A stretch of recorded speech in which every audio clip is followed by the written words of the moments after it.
Your hot pocket is definitely done. Hi, everyone. Welcome to stream, guys. Sorry for the music fading in and out. Um, when I click off of it, the music likes to dip. But anyways, hello. Welcome in. Today we're gonna be doing another two games actually. They are both from the same dev. Um, which is so cool. Um, and we're going to be playing the demos today. The full game is not out yet. However, it is going to be.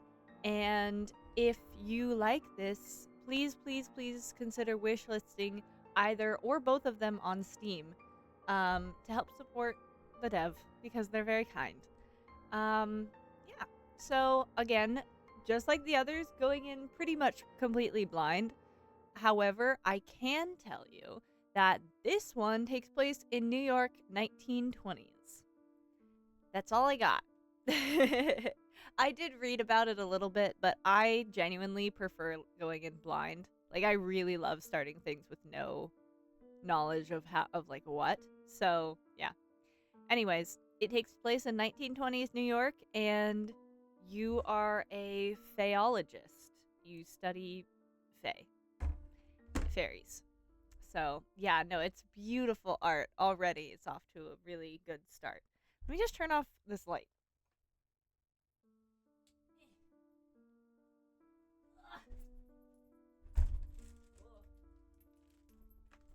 Gotta settle.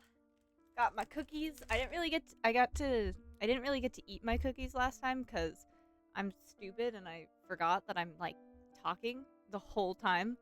So yeah. Also, every time we've done these streams, I have lost my voice. So that's fun. Love that.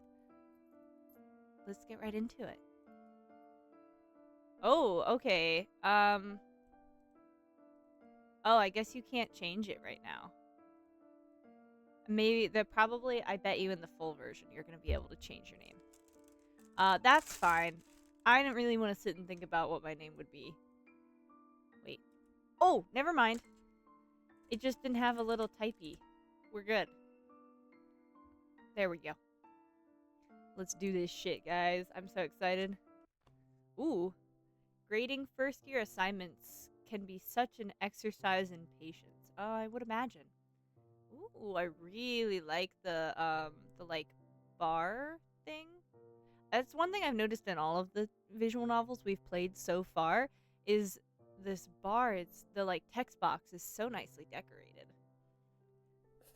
I ought to remind myself that Faeology is a relatively recent science, only a couple of decades old.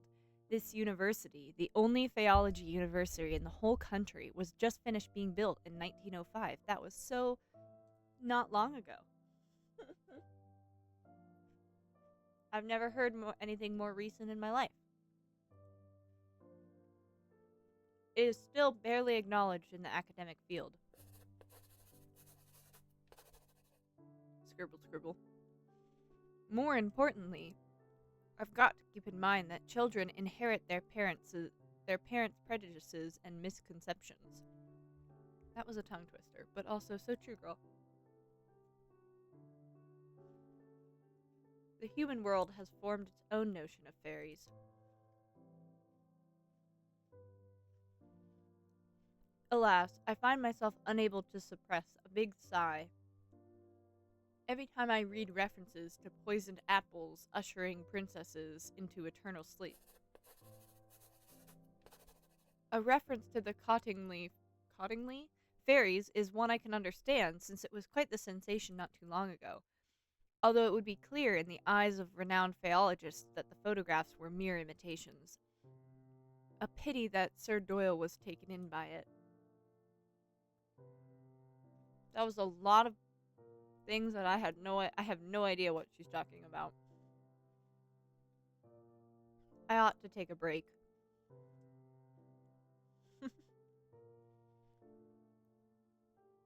The grading session today has taken me quite a tangent. Aww, look at him!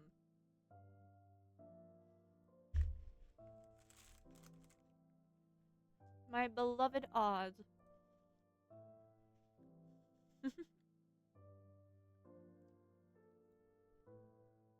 I suppose having a fairy companion does give one an advantage in identifying genuine fairies.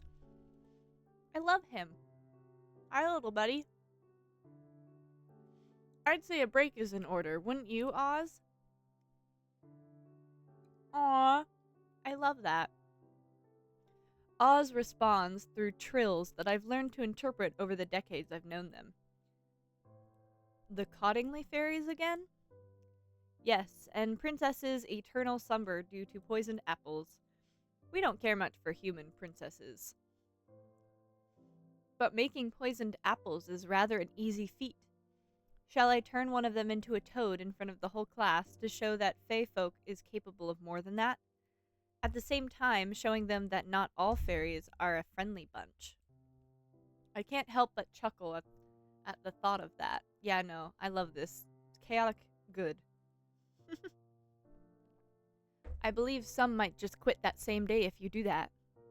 Yeah, but those are the weak ones. Besides, if other Faeologists get a hold of your existence, who knows what they'll do to you? Chances are high those people will try to pin you to a corkboard and vivisect you. I would never let that happen.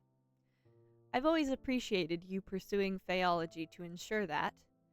This is the least I could do. We've known each other since I was 7. You've saved me countless times since then. Well, you could have let me bleed to death when you found me. I would never. I can hear a delightful melody of chirps, laced with a touch of whimsy, which makes me feel just a tad fizzy. Whimsy. It seems that even the laugh of a fairy possesses some magical quality. While you're on a break, isn't there something else on your agenda this afternoon? Right, Mr. Henkel's letter. Thanks for reminding me. I retrieved the letter from my patron from a desk drawer. I lean back on my chair and read the missive aloud to myself. There's a lot of words in here I do not know. Jeez. Dear Blue, how long are you going to keep me in suspense? Will you or will you not accompany me to this year's Loy's Gala? You could do a lot worse than forgetting your boring books for a moment in favor of whiling away an evening with champagne and something and invigorating company. They're also proper. Oh my gosh. And when I say invigorating, I'm not speaking of those old sods with deep pockets ready to be exploited by way of funding grants for your research. I'm speaking, of course, of yours truly. Do write me sometime before Saturday. That's tomorrow's date, isn't it? Oh, I know. My delay in responding is entirely by design, I assure you. I'd hate to be getting the looks from the crowd like I'm a wet blanket. Faeology isn't worth my dough, they'd say.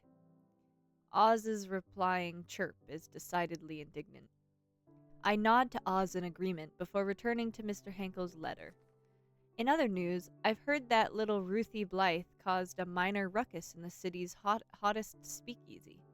If your old friend Detective Krause hadn't been in the area at the time as well, who knows what could have happened? I find myself rather perturbed at this revelation. I would have telephoned Ruthie and asked what the story was, like when we were children. However, for better or for worse, we aren't on friendly terms anymore. I resume reading my patron's letter. Speaking of the detective, have the two of you been keeping in contact? He gave me the cold shoulder when I crossed paths with him at last week's benefit. I couldn't help assuming that his persistently frosty treatment of me might have had something to do with you. Oh, why would you think that? Crazy. It's unfortunate that the extensive bonds you have with him should end in a rather bitter taste. As you have told me more than once, when it was good, there was nothing else quite like it. I cannot get the vibes of this guy. Like, I feel like this guy is like my mentor, but I also get like low-key flirting vibes, and I just don't know how I feel about it. Yet, you speak very little of him now, and I find myself wondering if he still holds a place in that guarded heart of yours. The letter is signed, Yours Everlasting, Oscar Henkel. Well, I've kept Mr. Henkel waiting long enough.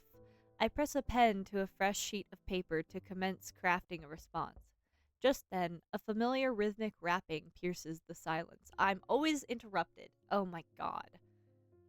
We better not have more cock blocking in this like we did in Spell Candle, fucking Shadow Master. I glance in the direction of Oz, but they're nowhere to be seen. Oz must have camouflaged themselves in a heartbeat. I put Mr. Henkel's letter in the drawer before calling out, "Come in, Minnie." Oh, hi. Oh, assistant. Damn. My assistant enters the office. She's careful to snap the door shut behind her. Professor. Yes, Minnie? Oh, her name's Minerva. Were you talking to yourself again? That's right, you know me. I see. Sometimes I wonder what she must have thought while hearing the mumbling sounds of me speaking with Oz. But she knows when not to poke her nose into things. One of the things I like about her, and also what makes her the bee's knees when it comes to being an assistant. I have never heard someone actually use that phrase. Like, unironically. That's so funny. I'd hate to be the bearer of bad news, but he's here. Who? That police detective from the newspapers. Police detective? I do appreciate the, highlighting of the character that's speaking. That's one thing I got a little confused about in Soulset.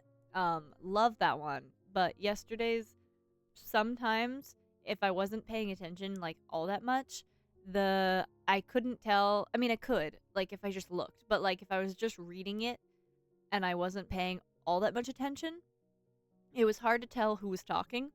And there were some times where someone said something and I thought another person said it, and I was like, that doesn't make sense. But then I just, rewound and figured it out. But I do appreciate the, highlighting of the character that's talking. That is really helpful. Especially because my eyes are almost always down here. I'm not always, looking around. So it makes it a little easier. Good detail. Even as I echo these two words, there's a sinking feeling in my stomach. You know, the man who made you crumble the papers and toss them in the trash can. In the end, we had to stop our subscription for the dailies. Detective Theodore Kraus? Yes, that's the one. Knowing Theo is here makes my world go momentarily off kilt. It's as if, by the magic of the fairy tales, I am malign, and whatever. The ink in my patron's letter has manifested him into the reception area. Can't you tell him I'm out delivering a lecture on the far side of campus or something? That depends. Is a lie like that going to deter this man? An astute question. She is truly wise beyond her years. Probably not. He'd happily traverse the entire campus just to torment me, I'm guessing. All right, let him in. With a brisk nod, Minnie returns to the reception area. I'm just turning the volume up there. Oh, shit. Hold on. Uh-oh. Alright, well, I'm assuming it said something along the lines of he walks in. He drops a box on my desk right off the bat. What is this? Why is he in my office? Well, well, look who the cat dragged in. Not even a how do you do? What? Do niceties suddenly mean something to you? Well, gotta stick up his ass. I seem to recall you packing your bags and moving out without so much as a goodbye. Oh, were we dating? Oh shit. That's awkward. There was no one to say goodbye to. Didn't you find out I left only a few days later? At least it made it easier for you to leave, didn't it? There's a tinge of hurt in his voice that I'm only able to pick up because we lived together for several months. As my mouth struggles to catch the words hanging in the air, I feel the piercing, icy silence creeping in. I ought to break the silence before I freeze. What's in the box? He lets out a deep sigh that rather sounds like relief. Your things that somehow you didn't take with you when you left, even that oddly crafted handkerchief you love so much. That handkerchief was a gift for you. I could see the corner of his mouth twitch. He's lying. What should I do with this information? Oh my gosh.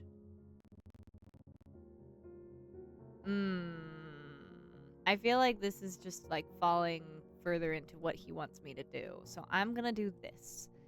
I quickly stretch out my hand to the box, yet he is just as fast in catching my wrist before I can open it. I withdraw my hand from his grip swiftly, like a startled bird soaring into the sky. That truly caught me off guard. I'd forgotten what his hands feel like. I was only kidding, although you really haven't changed much, have you? You just went straight for it. Is that bad? Oh, okay, well, amused and slightly pleased, alright. He sounds amused and slightly pleased, as if he just confirmed the accuracy of one of his deductions. Neither have you. I threw all of it away after you vanished. He says with a subtle squint of his left eye, another lying tell of his. I can't help but sigh at his antics. Of course you did. So what's really in the box? Want to take a guess? I do have an idea. Knowing him, he'd sooner face the whole Al Capone gang by himself and take their bullets before coming to visit me. This must be way more important than our poignant history. Case evidence? I've seen boxes like this one before, but never quite so large. It's a really big case, isn't it? He nods. The biggest of my career. And to come to me of all people, you must be at your wits' end about this. He looks away as if trying to hide how galling the circumstances at hand are.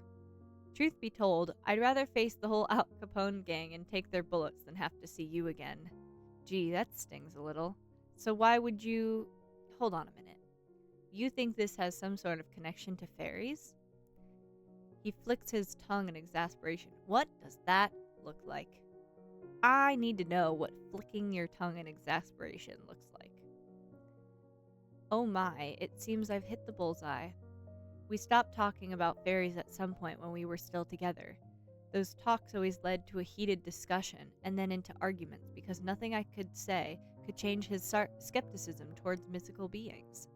This is certainly the chance to tease him about it, though it might be unwise considering the emotional peril he must have gone through to get here. What should I do next? No, I'm not going to tease him about it. I feel like it's hard to change, like, someone's core values and beliefs, so I'm not going to tease him about it. And I agree with her. Like, he's already kind of been through it to get to where we are now. Not many people want to go to their ex because they need help. That's, like, really demeaning. I know this must be hard for you, but I can't help if you don't say anything. He sighs. You're right. As difficult as it is to admit, the things you've told me before about fairies and whatnot might have helped to make sense of this case. But I have to say, for the sake of my sanity, I still don't believe they exist. Fair enough. He appears pleasantly surprised by my answer, as though he was expecting a quarrel right around the corner. Little did he know, I've learned that it's moot to try to explain the otherworldly beings to him. So what makes this case so significant? Why do you think it relates to fairies? Are you even allowed to tell me? I hear the sound of a chuckle under the breath of like a bolt from the blue. For a brief moment, his gaze on mine seems to revert to how it used to be, until the seriousness returns to his face. First things first, since I'm leading the investigation, I do have some discretion on what details to divulge and to whom. That is, if the confidant can bring value to the investigation. And I've known you for a fact that you can be discreet. Still, I must ask your sworn secrecy on this matter. You got it. So tell me about the case. Why does it seem to be of paramount importance? It's a multiple murder case, potentially perpetrated by a single culprit. The victims are chiefly middle-aged women residing north of the city. They're from old money families, the types that make regular appearances at high society events. Ooh, this is getting juicy. I see. No wonder you're all tensed up. You're telling me. Chief took me off every other case and insisted I put all my time and effort into this.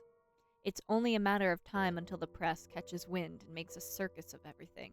And with some of the victims' peculiar manners of death, he pauses. This is where the fairies come in. He silently stares and then sighs. I swear, I must be losing my mind. You've got this. Now he draws in a long, deep breath. I also just sighed. We sighed together. How romantic. 3 of the victims had a manner of death that the unit has never seen or heard before. The strangest case is that one where the body seemingly hardened into bony tissue overnight. Ooh, that's really cool. Okay, hold on. I'm just inspecting this photograph a little bit more. It looks like she's in a high rise. Okay. Obviously terrified. It looks like she saw something and turned to stone. Her corpse almost looked like a carved wooden statue. Oh, I've heard of something like that before. Of course you have. I frown at him. Don't start now. He clears his throat abashedly. Without finding out what caused these deaths, and more importantly, who did this, the press could spin the stories out of control. I don't want to imagine the look on victims' families' faces if and when the papers are making a razz out of these poor women's deaths. Besides, what kind of depraved, sick bastard goes around murdering women in such a way? This city is already running on fumes, crimes becoming more rampant day by day. People shouldn't have to look over their shoulder every night. It's no way to live. Even as he lapses into silence, I say nothing. He clearly has a moral compass and a justification he's following. I mean, he's in his line of work for a belief that he holds very clearly. It's not just the city. The rise in crime is bleeding him dry, too. Yet, I am unsure of what words could soothe those who are fighting it on the front line. I've never been where they are. The frown lines between his eyebrows go deeper. You know, considering the victim's background, having these murders being exaggerated in papers would pressure the families to insist on closing the case as soon as possible, no matter the cost, no matter who's to blame. You're right. Innocent people are going to bear the brunt for this. This is a terrible situation. I feel my stomach churning. My arms cross on instinct, trying to hold my own disquietude in place. Aw, late helping my mom with doggy bath time. Aw, give the doggies a good bath. I knew you would find this man attractive. As soon as he came on screen, I was like, oh, as soon as Minty notices, this is gonna be her man. I'm calling it right now. Is there anything you can do? I'm just one man. Try as I might, I can't keep those rotten police brass from lining their pockets. Nothing but a pack of lowlives in such high places. He exhales sharply, his voice laced with contempt. Then he fell into silence yet again. Similarly, words seem to have abandoned me, as I can't shake this feeling of helplessness crawling under my skin. After a minute, he meets my eyes once more. Well, you're a good listener, better than most. He curls his lips into an almost smile. I don't mind it at all. Thanks. He clears his throat once more. All right, let's get down to brass tacks. I don't know what that's clearly an expression, but I don't know what it means. This box includes case files, crime scene photos, a couple of blood samples, which I was able to request to bring to you, and several other pieces of evidence. Other than the strange manners of death I've said, forensics was puzzled too by the blood samples. How so? One of them doesn't contain iron. That's interesting. Nothing surprises you, does it? Well, about this peculiarity. I'd bring up something from my fairy books, but you'd always find a way to deny it. You're right about that. I'm still investigating the possibility of unknown drugs or poison that somehow causes these oddities, but I'd be a fool to not go after my hunches and look into all possibilities. What about robbery? It's ruled out. No fingerprints, no evidence of breaking in, nothing had been stolen. And motives? Revenge? We're still interviewing the city elites, looking for the possible motives, but it takes time. You know how it is. Yes, of course, they're very busy. Speaking of city elites, I know people who can be very helpful in getting some inside information. His expression turned sour at full tilt. Who? That man? I said people, but yes, that man would be particularly helpful in this matter. He scoffs brazenly and doesn't even try to hide it. Even at the first meeting with Mr. Henkel, there was some inexplicable tension between the two. Oh my god, I think I was right. I think Mr. Henkel is like flirting with MC, and obviously at the time he did not like it, and he clearly still doesn't. I think he still cares about her. I mean, that's why he's so salty, because she hurt his feelings, and you know, usually people aren't capable of hurting other people's feelings if they don't, you know, care at least a little. So, it's like the difference between when a stranger insults you versus when like your partner insults you. It's like the partner makes that wound so much deeper. I think he still cares for her. I think he's also a love interest. So, but moving on. Theo said something about Mr. Henkel feeling off and always hated it whenever I had something to do with him, though it might just be jealousy in disguise. You know I'm right. Even if he's barely in the newspapers, he's most likely at the pinnacle of high society, and I don't think he'll mind if I ask him a few things about this. Why, of course, he's always got a soft spot for you. That just literally confirmed it. Hell, he's probably carrying a torch for you for a long time, judging by the way he follows you everywhere. Well, he happened to be interested in Faeology and has a lot of money to allow its development. Look at you, all ready to defend him. What, are you to an item now? I might have steered this reunion right back to where we were months ago by bringing up Mr. Henkel, but it was necessary to mention him. I don't know anyone else who would have that much information about high society. Besides, there's never really been anything, even if we did go to fundraising. Blah, blah, blah, blah. Go to fundraising events together from time to time. It was strictly business. Yet again, Theo seems to lose his reason whenever we talk about Mr. Henkel. I don't have the time or the energy to argue with him. What should I do? I mean, this feels like a lost cause. I mean, he's gonna see what he wants. I feel like just cold hard truth. Like, yeah. I got a thing for detective types. Oh yeah, we know, Minty, we know. We're not anything. We go to fundraising events from time to time, but those are work. These are work. Yeah, I agree. Truth prevails always. Completely agree. There are options in these visual novels to lie, and I hate doing that one. Although last night maybe I should have. I've got to get money for my research from somewhere, you know. Our relationship is strictly business. He gives me a dirty look.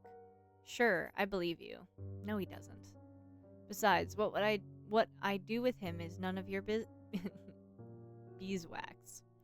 Besides, what I do with him is none of your beeswax. His voice becomes even more irritated. That's right, it's not my concern. Do whatever you want with him. Just make sure he can keep his mouth shut about the case. I can't help but groan at this turn of events. I will. While we're on the subject of useful allies, you mentioned before about blood that doesn't contain iron. I can take the blood samples to the university's chemist. She's good at what she does. And, from a rich family, she might know some of the victims or their families at least. Oh my god. I'll trust your judgment. I can't have my reading skills deteriorating this early in the night, guys. I take it this is you agreeing to help with the case? That's right. There are lives at stake. He let out a soft smile, as though in quiet agreement with what I said. Thank you.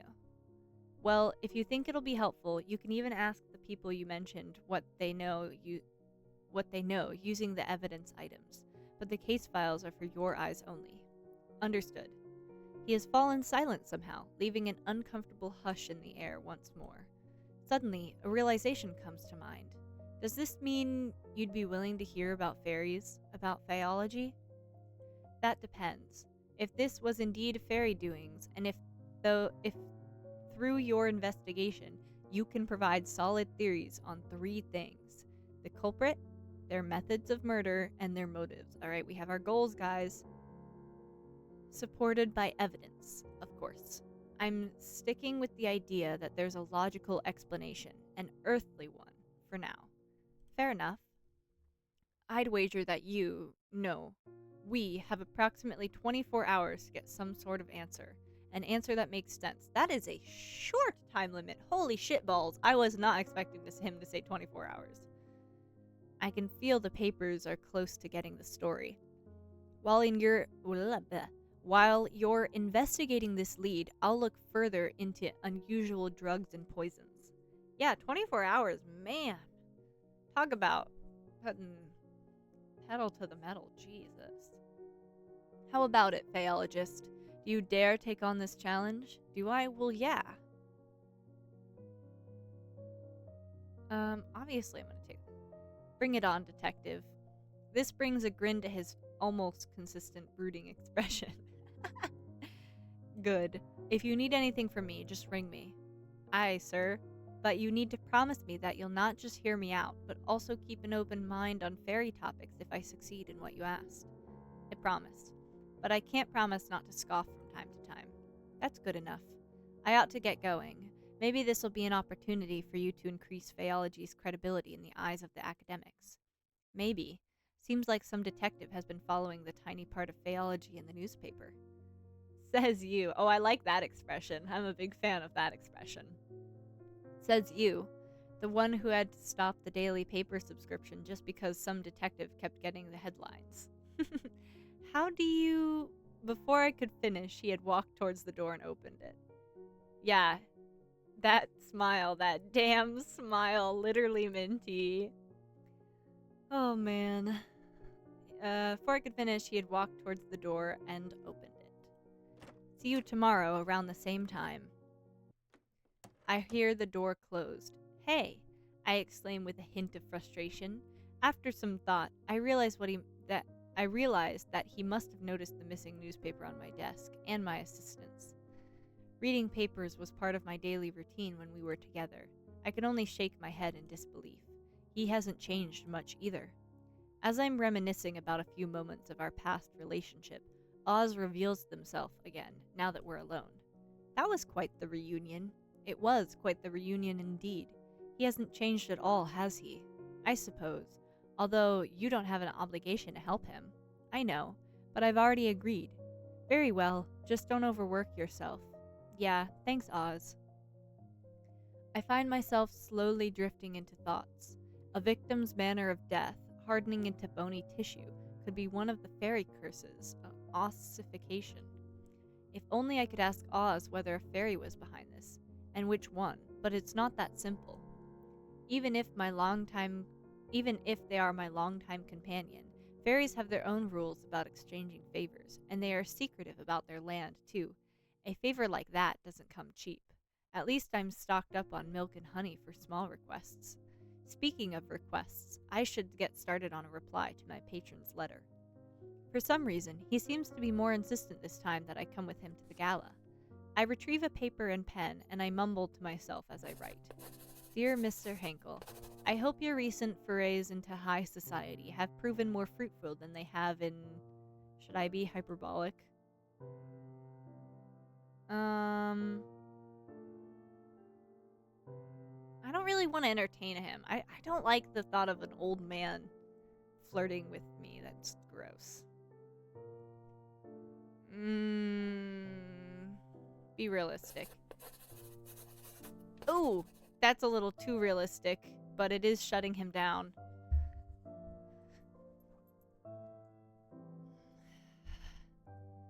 Yeah, no, I don't do the old men. That's gross. More fruitful than they have in the half a decade or so you've been alive. That's really harsh. But, oh well. Believe it or not, I've been considering whether the merits of trying to impress the wealthiest folk of the city outweigh the obvious indignities.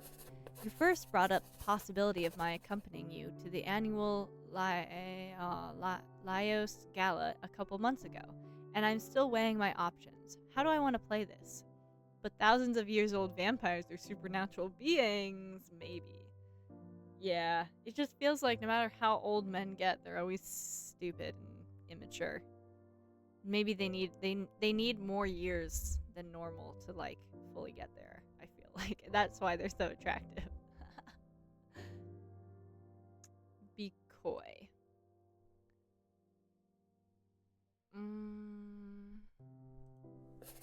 You shall know my answer definitively if you find me on your arm on the evening of the event.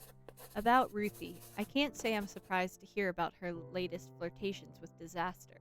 Since we were both toddlers, she's frequently found herself in trouble. Her fiery personality certainly doesn't help her get out of quarrels. I would love to telephone her and ask how she's doing, but we've drifted apart a long time ago. Nevertheless, I'm glad to hear that Theo was there to smooth things over for her. I've now arrived at the topic of Theo, or Detective Kraus, as my patron refers. I suppose his query was meant to uncover whether I still care for him. How should I answer? Yeah, I do. I murmur under my breath as I write. As for Theo, I must be honest that sometimes my thoughts wander back to him. However, such thoughts are fleeting at best. I have not a single moment of regret over the decision to end it. Upon signing off, I seal the letter with wax. I then turn toward my trusted Fae. Oz, can I please trouble you with something? You want me to deliver this letter to your patron, don't you? Indeed, time is of the essence here. As always, please take care not to catch anybody's attention.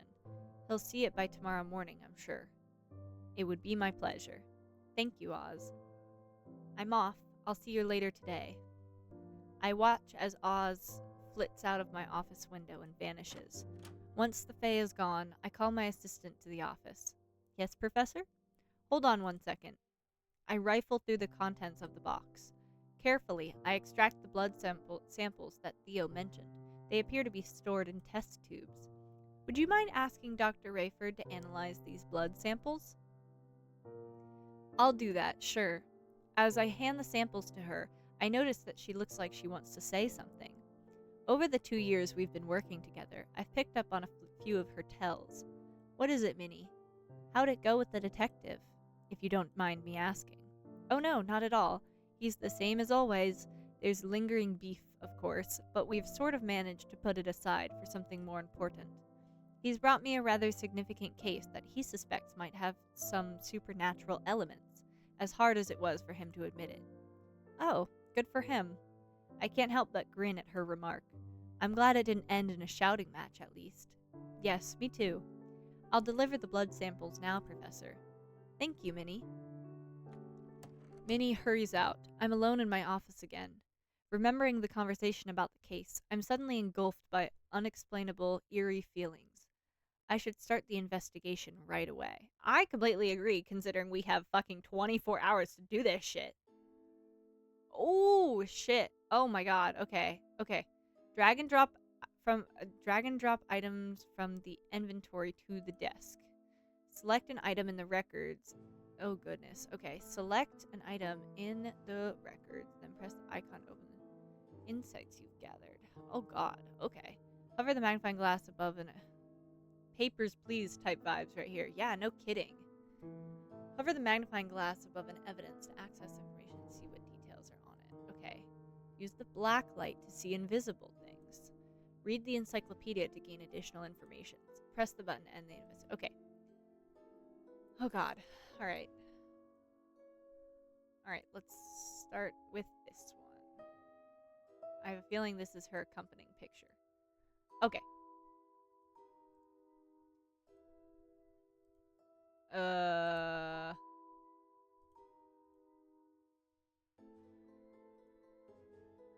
Okay, hold on. How do I open this? Tools? Yeah. Okay, so here's my encyclopedia. Here's that, and here's that. Okay, first. Oh! Okay, name. Audrey Wooldridge, age 51 years old. Manner of death, hardening into bony tissue. From afar, the corpse looks like carved wooden statue. Time of death, around 1 p.m. Victim profile, an affluent middle-aged woman in the city. Police report. The victim reported hearing strange noises and seeing strange phenomena in the days immediately preceding her death. The interviewing officer suspected, due to the victim's strange behavior, the involvement in occult matters. Forensic report. No traces of drugs or poisons from what could be extracted from the body. Further autopsy is still in process due to the victim's manner of death. Wooldridge. Now that's a familiar name. I mean, yeah, she's clearly terrified. I don't see anything like popping out at me in the background. Let's see if this... Oh, shit. Sorry, this is like a little harder to control than it looks like. Okay. I just feel like... I don't know, like, the way this is taken, I feel like there's something in the background. Is this even on? Is this thing on? Yeah, okay. Wait, hold on. Help. Help. Select an item in the records, and then press the icon to open the inspector. Oh, okay.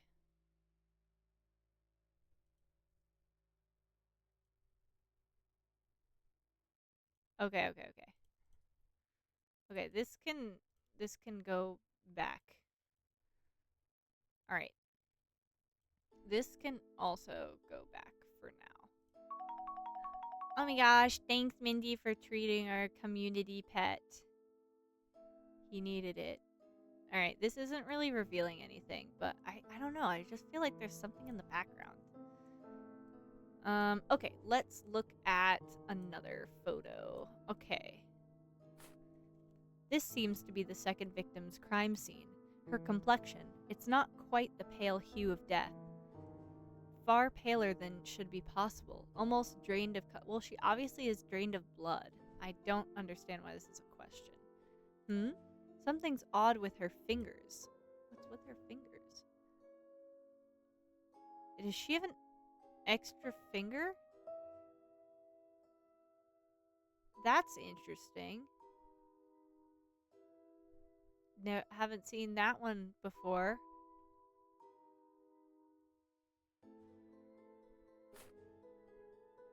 Ah, no, I didn't mean to.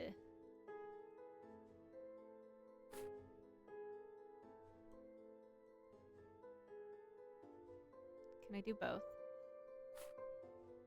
Oh my god. Stop activating that. God damn it. Okay. Put that over here. Alright, next victim. Oh, there's more. Okay, shit. The third victim's crime scene. Her fingers. I've seen corpses before, but never like this. There's another strange thing about her fingers. It looks like frostbite and also an extra finger. But only on the left hand? Both of them are would that be the left hand? Or, well, only on one hand. No, that's the left hand because her wedding ring is on that one. So, oh my god, I need to stop doing that. This is, oh, there's a note right there. Yeah, 1, 2, 3, 4, 5. 1, 2, 3, 4, 5, 6. Okay. I don't know what's going on with her mouth, though. Maybe also... it looks like frostbite to me. Like, that's kind of what freezes. Although your nose is also usually something that freezes in frostbite.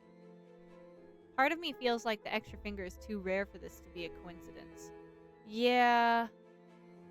I agree with that. Okay, let's look at the next one.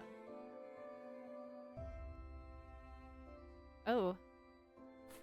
This is the fourth victim's. Poor girl. It's a cruel thing to see youth being stolen so abruptly. Oh, shit. Oh my god, stop. Okay, it looks like poisoned? Stop. Or, I mean, just, oh my god, mid-drink of something?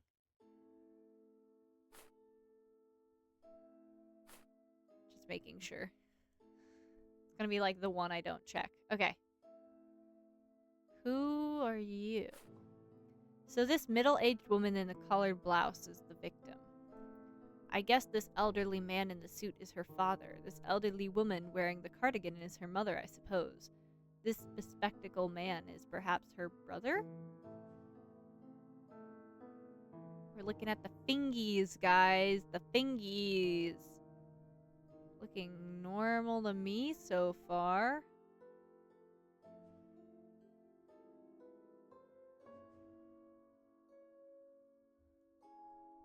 Okay, anything? Oh, I saw something on their hands.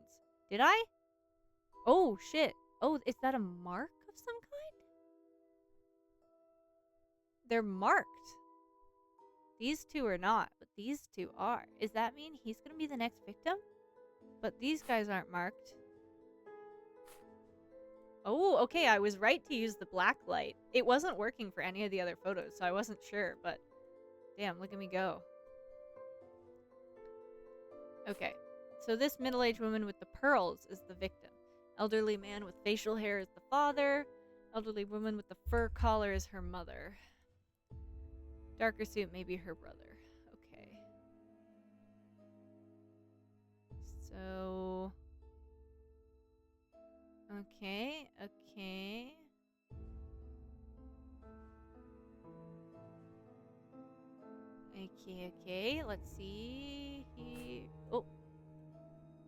Oh, she has the mark too. Okay, wait. So this girl. Oh no, is this girl? This girl is.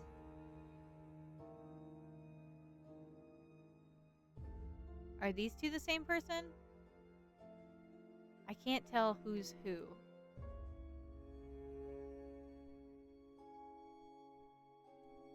Okay, interesting. But there definitely is a mark. Yeah, she has a mark. And these guys have a mark. Okay. Put you in the pile. Let's look at the coin.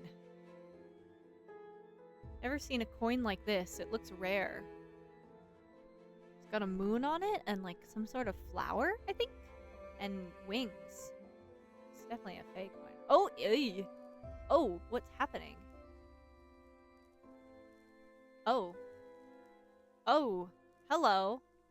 This is a parasitic fae. A failed transformation magic?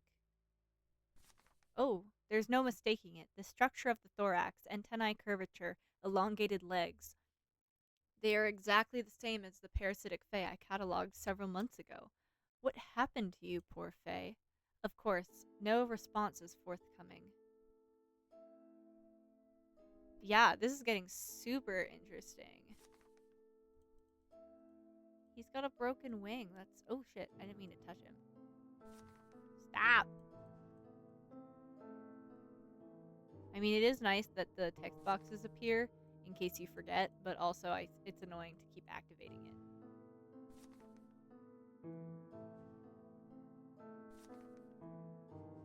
Interesting. Alright, you're gonna go up there. Let's look at this. I don't know what this is. We're gonna find out.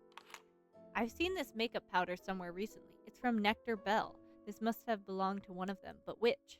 I wonder if the owner likes the box design and carrying it around in her pocket since it's already used up. Perhaps the chemist has some interesting insight since her family owns the brand. Oh, that's very helpful. It looks like it has like a butterfly clasp. Let's see, let's do a little looky look. Can I open it?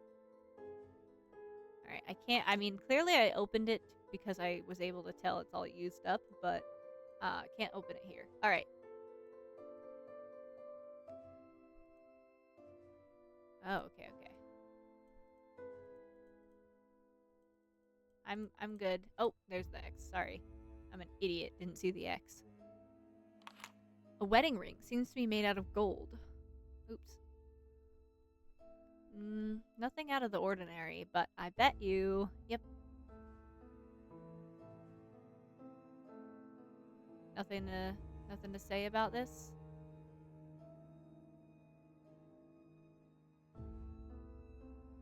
Nothing? Okay. Wait, hold on one second. My things are gone. Oh, I guess I must have had too many things out on the table, so it started putting things away. Alright, let's go. Alright. My patron invited me to this event. I'm still uncertain if I want to attend.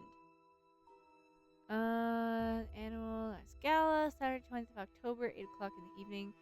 Formal attire requested. Alright.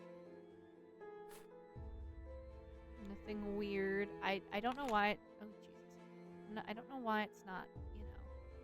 Eh. Okay, well, interesting. Give me my tools back.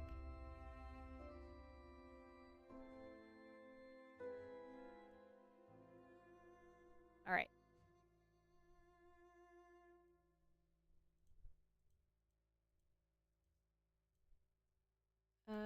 Let's see. Can I look at these now?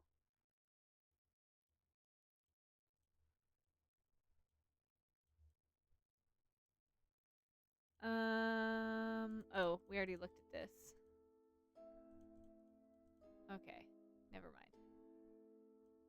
Let's clean my desk up a little bit. Holy shit. Alright, look at you. Alright. Susan Moore, aged 40, refusing to drink anything but her own blood. Oh, alright. I mean, she was drinking something around 11 a.m. An affluent middle-aged woman in the city. The victim's mother reported that the victim was suffering from a prolonged paranoid episode in the days leading to her death. Specifically, the victim was acting erratically and saying strange things. Despite the manner of death, there are no signs of dehydration or hemochromatosis. Hemochromatosis. No traces of drugs or poison. Blood type unknown. Other blood-related investigations are underway. Blood does not contain iron. Just checking. Alright. Oh yeah. Edna Niblet. That is a bomb-ass last name. Hemochromatosis. Yeah, I got there eventually. 64 years. Manner of death. Gnawing her own fingers down to the bone. Holy shit. These are a little brutal. Okay, but one thing I've noticed, one was 1 p.m., this is 10 a.m., and the other one was 11 a.m. So I bet you the last one is going to be 12 p.m. I bet you. Someone had a little romp in the afternoon, is what I'm hearing. Manner of death. Gnawing her own fingers to the bone. An affluent middle-aged woman in the city. A friend of the victim reported that she visited the victim's residence to drop off an invitation shortly prior to the victim's death. The friend also wanted to check on the victim's well-being, as she had allegedly been acting strange at a party the night before. According to the friend, she witnessed an emotionally charged conversation between the victim and a young factory girl. However, the friend didn't think much of the interaction at the time. At the crime scene, the invitation card dropped off by the friend was seen close to the victim's corpse and was taken in as evidence. Forensic report. No traces, blood type unknown. No, blood does not contain iron. Okay, well, so far all of them don't contain iron except for the one they literally couldn't get, which is the lady who's basically stone. Mary Hatcher, 19. Okay. Death from shock due to arsenic poisoning. Pointing. Oh, a young factory girl. Oh? Is this the one she was arguing with? Despite not fitting the trend of previous victim profiles, she has been preliminarily included in this case because she was seen having a heated conversation with the third victim shortly before that victim's death. The victim's father described her as not acting like herself in the days before she passed. Shortly before her death, the victim visited the police station. According to the interviewing officer, she seemed to be on the brink of confessing something when a look of terror suddenly crossed her face. She then appeared to change her mind. She hurriedly left the station without saying anything further to the interviewing officer. Prior to death, the victim suffered from violent abdominal cramping, followed by diarrhea and vomiting, consistent with the effects of arsenic poisoning. Traces of said poison were found in blood type A, and the glass she was drinking from near time of death. Blood contains iron elements combined in human blood. Okay. So you don't have iron.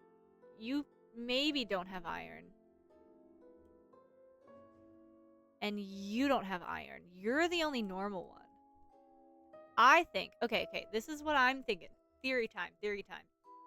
I think this factory girl had like she interacted with all of these women in some capacity, and I think she like made they kind of alluded to asking Fays like for favors, and that depending on the favor it can cost a lot. I think she kind of found out about Fays or something and asked them to somehow like curse these women because maybe they were rude to her or something. And then I think the price she had to pay for this favor that the Fae was doing was too high, which is why I think was gonna go to the police station and confess that she wanted these women dead. And then I bet the Fae appeared and was like did something, like threatened her or something, and that's why she seemed to change her mind. And I bet she went home and killed herself because or or the Fae made her kill herself. That is my theory right now. However, it is really interesting that um this oops, I need this. Bitch, please. They're both marked. And so is she, which is really interesting. Hmm. Hmm. Is she this one?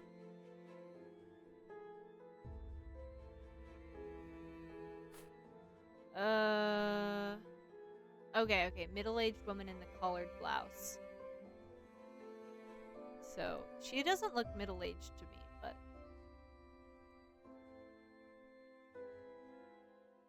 okay, I guess she's middle-aged. Then who is this one? Oh, okay. So they don't have a picture of her. Okay, yeah. They're all marked. That's true, that's true. People did die much younger back then. Yeah, okay. My theory is that she made basically a deal with the devil, but the devil being a fae, to kill all three of these women, and then the price to do so was too high, and she got scared. That's my theory. Middle age is like 30. Yeah, well, it said their age. It said well, this is the young one. 6 p.m. because this is after all of the deaths happened. 6 p.m. So I bet yeah, this is my theory.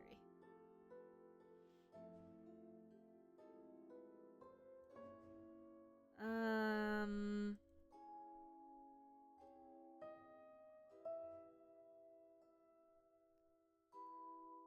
yeah.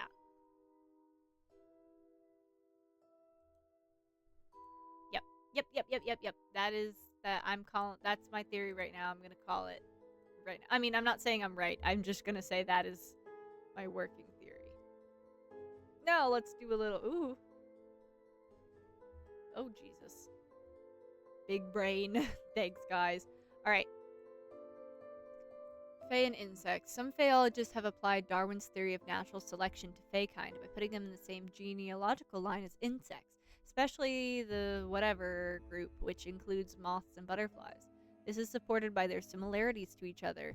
Beneath a special black light, some species of butterflies can glow by having a chemical known as phosphorus. Oh yeah, which fairies also have. Okay. Oh, it looks like I can. Is this gonna like do anything? Doesn't look like it. Okay. Does this do anything? Okay, no. The similarities of fairy kind to insects, as well as birds and others in the animal kingdom, manifest in terms of the variance of fairy magical abilities. One magical skill possessed by some fae is transfiguration, which is similar to metamorphosis.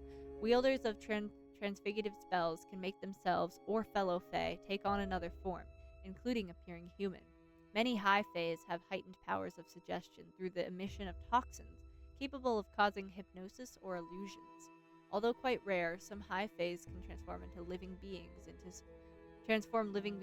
solid objects, such as stone or bone. Well, obviously, we got this guy.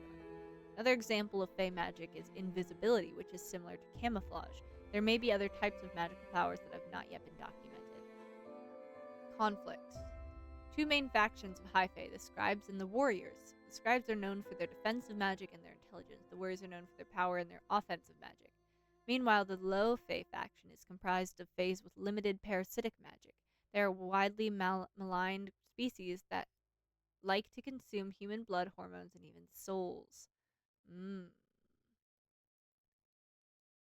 Mm. The history of Fae class conflict is not very well documented. It appears that there are quarrels between these factions, as there are a certain level of disdain for the other faction. However, disputes can occur between fairies of the same faction. Nonetheless, both factions of High Fae deem parasites despicable low Fae due to the limited and parasitic nature of their magic. So I bet this poor guy got like sacrificed for some reason. I don't know why he needed to be a coin, but maybe. Yeah. Yeah, this is a low Fae, I bet. Okay. Blacklight. All fairy kinds seem to be weak against iron. Oh. Weak against iron. Although a small amount of iron, such as in meat or blood, does not seem to ward off fairies. Historically, cold iron was often forged as weapons and used to repel fairy magic. The intricate use of iron, combined with physics and chemistry, is applied by Faeologists to develop special blacklight to detect and distinguish the magical essence of 3 times. I wonder why this guy is red, right where his... Oh. Yeah, we've established that. Thank you. Ooh, doesn't like that. The 3 main types of Fae. Okay. Beneath the blacklight, scribe magic appears blue, warrior magic red, and parasitic magic purple or violet.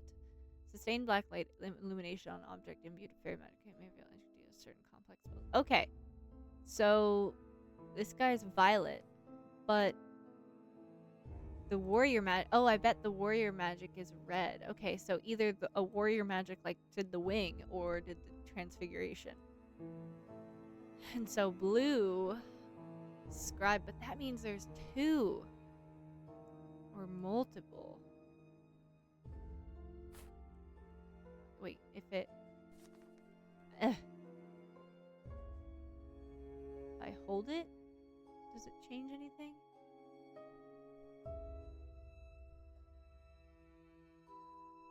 No, it does not. The scribes are high fae who are capable of expressing benevolence and kindness as similar to humans' kindness, and they tend to be friendlier to humans. However, this kindness is only shown in the form of favor exchanges, and they do not go out of their way to help others like humans would. Scribe magic that assists humans is contingent upon the favor that humans deliver to them. For example, some scribe fae may use their magic to give blessings to humans who have done very special favors or boons for them via inheritable invisible. Oh, so these ones are helping them. Well, that's true, because, wait, does the brother have a... No, the brother doesn't have one. But these guys are safe. Well, she was supposed to be safe. She's not. Huh. These blessings can last through generations. The rumored Fae-touched bloodlines have become wealthy and powerful through the decades that they have been favored. Oh, however, they may also use their magic as a curse, sometimes even deadly if they feel offended. That is so interesting. They're marked for some reason. Don't know why. The high phase of the warrior faction frequently reside in groups and are territorial. They are protective of their troops and be unfriendly towards outsiders. They will smite anyone who interferes with their group. Humans may face elimination. Although fairy is typically known for the aggressive temperament and volatile disposition. Fairies feed off other sources of energy, mostly drained from humans, such as blood, hormones, emotion, and life force.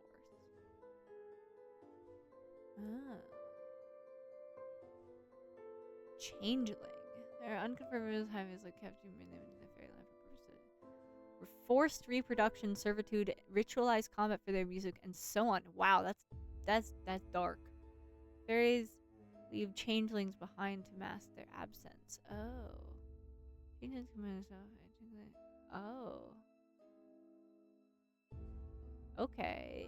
Interesting. Due to the complexity of fame, enchantment almost always goes awry. Anomalies common among include extra finger. Oh.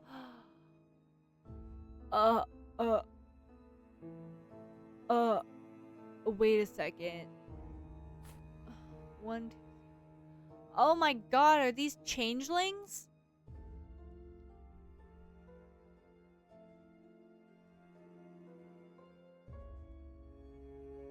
Oh my god, they're changelings. Leg gasp. Mmm. Nearby heat conductors, such as small metallic objects, have also been known to repel or warp the magic created. Oh, they're changelings. Okay.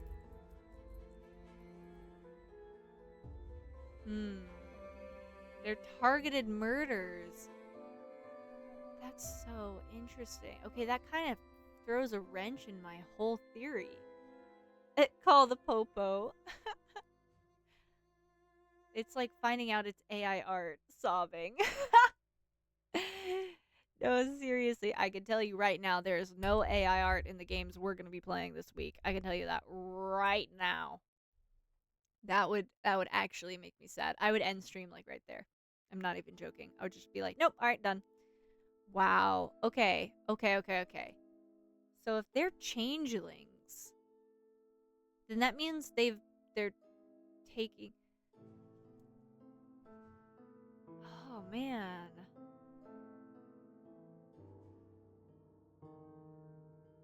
Okay, well, geez, I don't think she's not a change. Okay. Sorry, I'm trying to organize my thoughts over here. So, like, where is that other picture? There it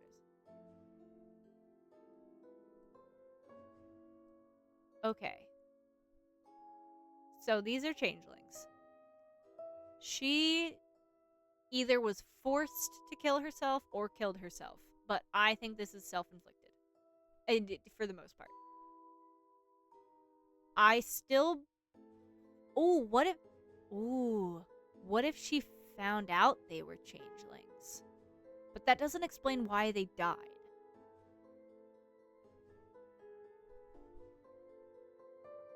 Okay, two possible theories. Same theory before, she got them to kill themselves for some reason, and then the price was too high, so she died. Or she paid it by dying. Or they're changelings and she found out about it and resulted in this. Also, this mark on her, is it different? I can't see it close enough to see if it's different than the others. But they definitely all three of these people have the blue mark. These guys don't. In this one, she's the only one that died. In this one, she's the one that died and she doesn't have a mark. So I wonder if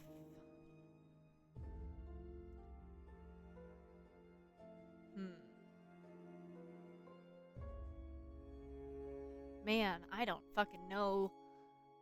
Oh my god. Alright, I think we've looked at everything though, so...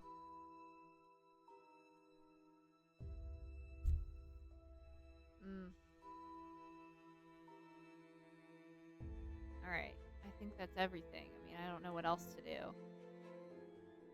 Yeah, alright. A knock on the door makes me glance up from my desk. I realize the sun has set while I've been absorbed in the investigation. Come in. Now I'm looking at everyone's fingies. My assistant enters the office. Mr. Rayford has arrived to drop off the blood samples. She wants to talk to you. Already? Yes, she's just out the door. I must say, I'm pleasantly surprised at her work speed. All right, send her in. Minnie nods. She returns to the reception area. Oh, hello. You look like a sweet older woman.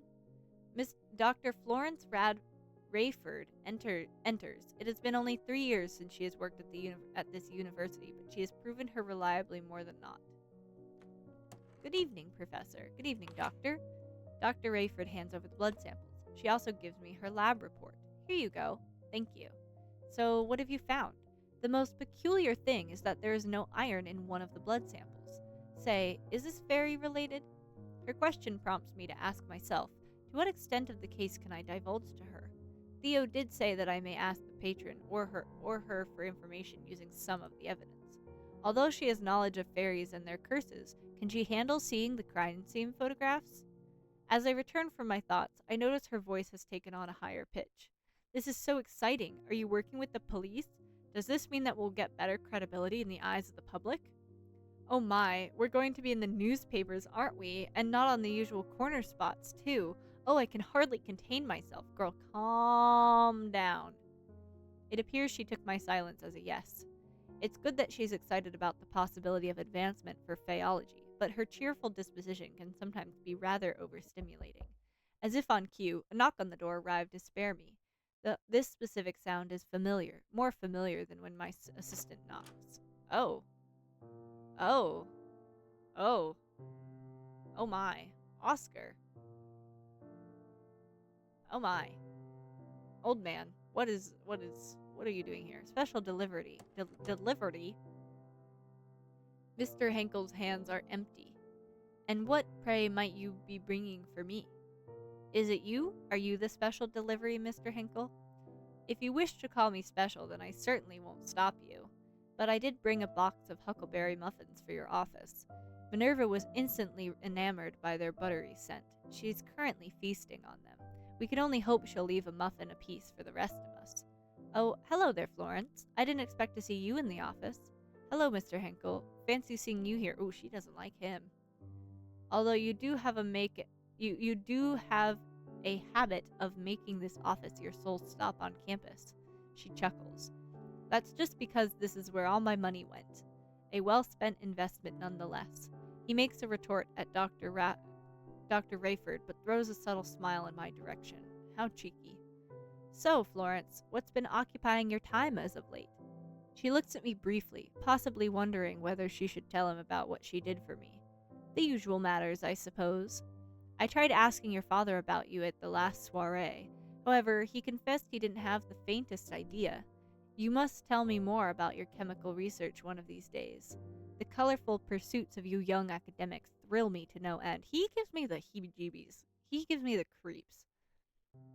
You know I can't share all that much, Mr. Henkel. Unless, of course, you find yourself in the position to become the chemistry department's benefactor. Then all their secrets are yours. A more playful giggle escapes her lips this time.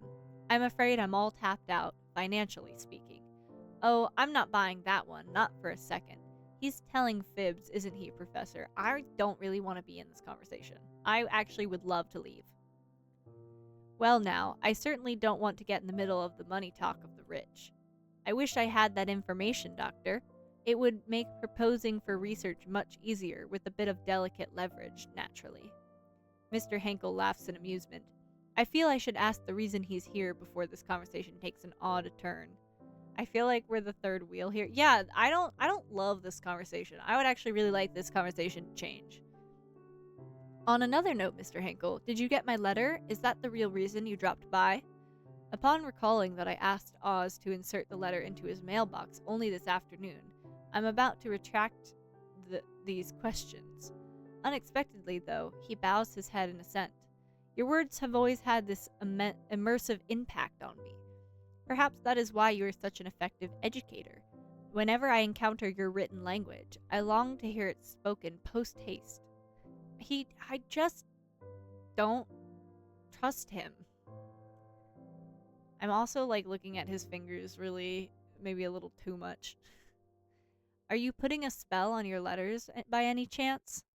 I think you're the one with all the spells, Mr. Henkel. Your muffins, for one, have always been successful in getting Minnie's guard down. Oh dear, you two are making me blush. I suppose it's time I take my leave and let you both be. I'm due somewhere shortly. Anyhow. Oh no, that might not be necessary. I can't stay longer either. Mr. Henkel lapses into silence as he continues staring straight into my eyes. Why are you staring at me? It's difficult to maintain eye contact with him, but even harder to look away. I wonder what I should do. I ought to discuss the case, but both of them seem to be in a hurry. Should I tell Mr. Henkel to return another day since I need to have an important conversation with the Dr. Rayford right away? Or should I dismiss the chemist and meet with my patron now? There are benefits to either choice. Soliciting Miss Dr. Rayford's opinion on the case may be a good idea. She could share more insight on the chemistry side of the case. Her parents own a successful company that produces the powder makeup in evidence. She would also know the social happenings among the wealthy elites. On the other hand, Mr. Henkel is also a viable candidate for an interview. His connections within high society know no bounds. Everybody seems to know him one way or another. He might know things Dr. Rayford doesn't. Since he has been funding my research for a long time, he's also more familiar with fairy topics. Whom should I interview? Oh, God. Oh, dear. Oh, man.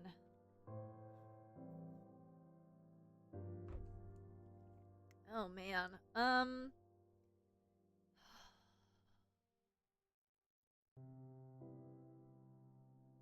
She was here first. Uh,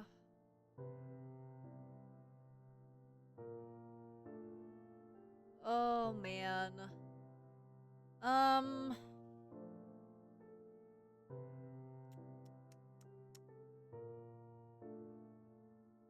Hmm.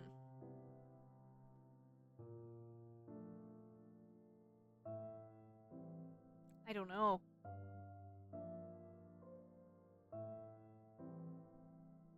I feel like kind of leading towards the doctor because, like, I can't do blood samples. And, like, Mr. Henkel seems to be kind of bending over backwards for me. So I feel like getting to talk to him is not going to be super difficult. Like, getting to talk to him again.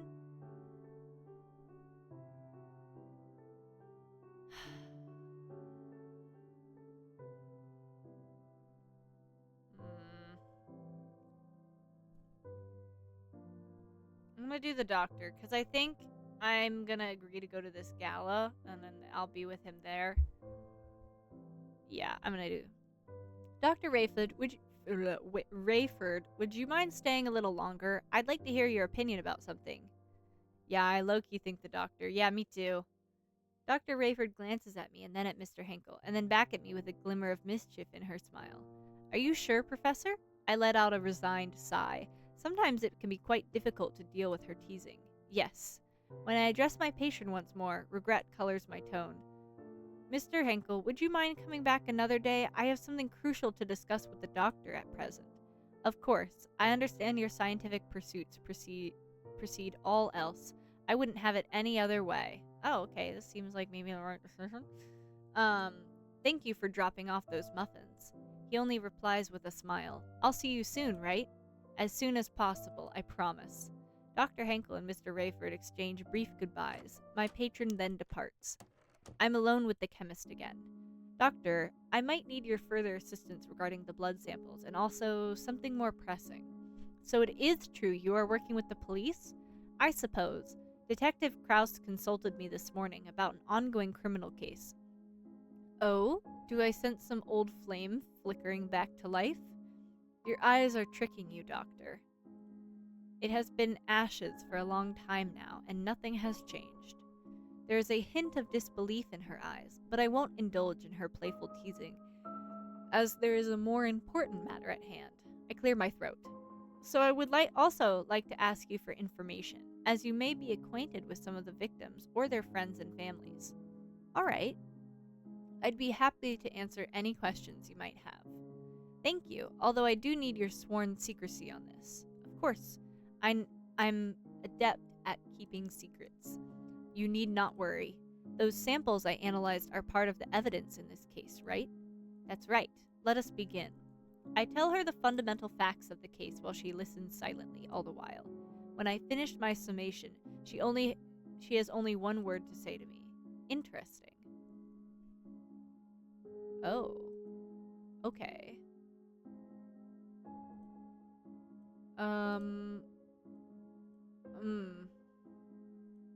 Alright, let's...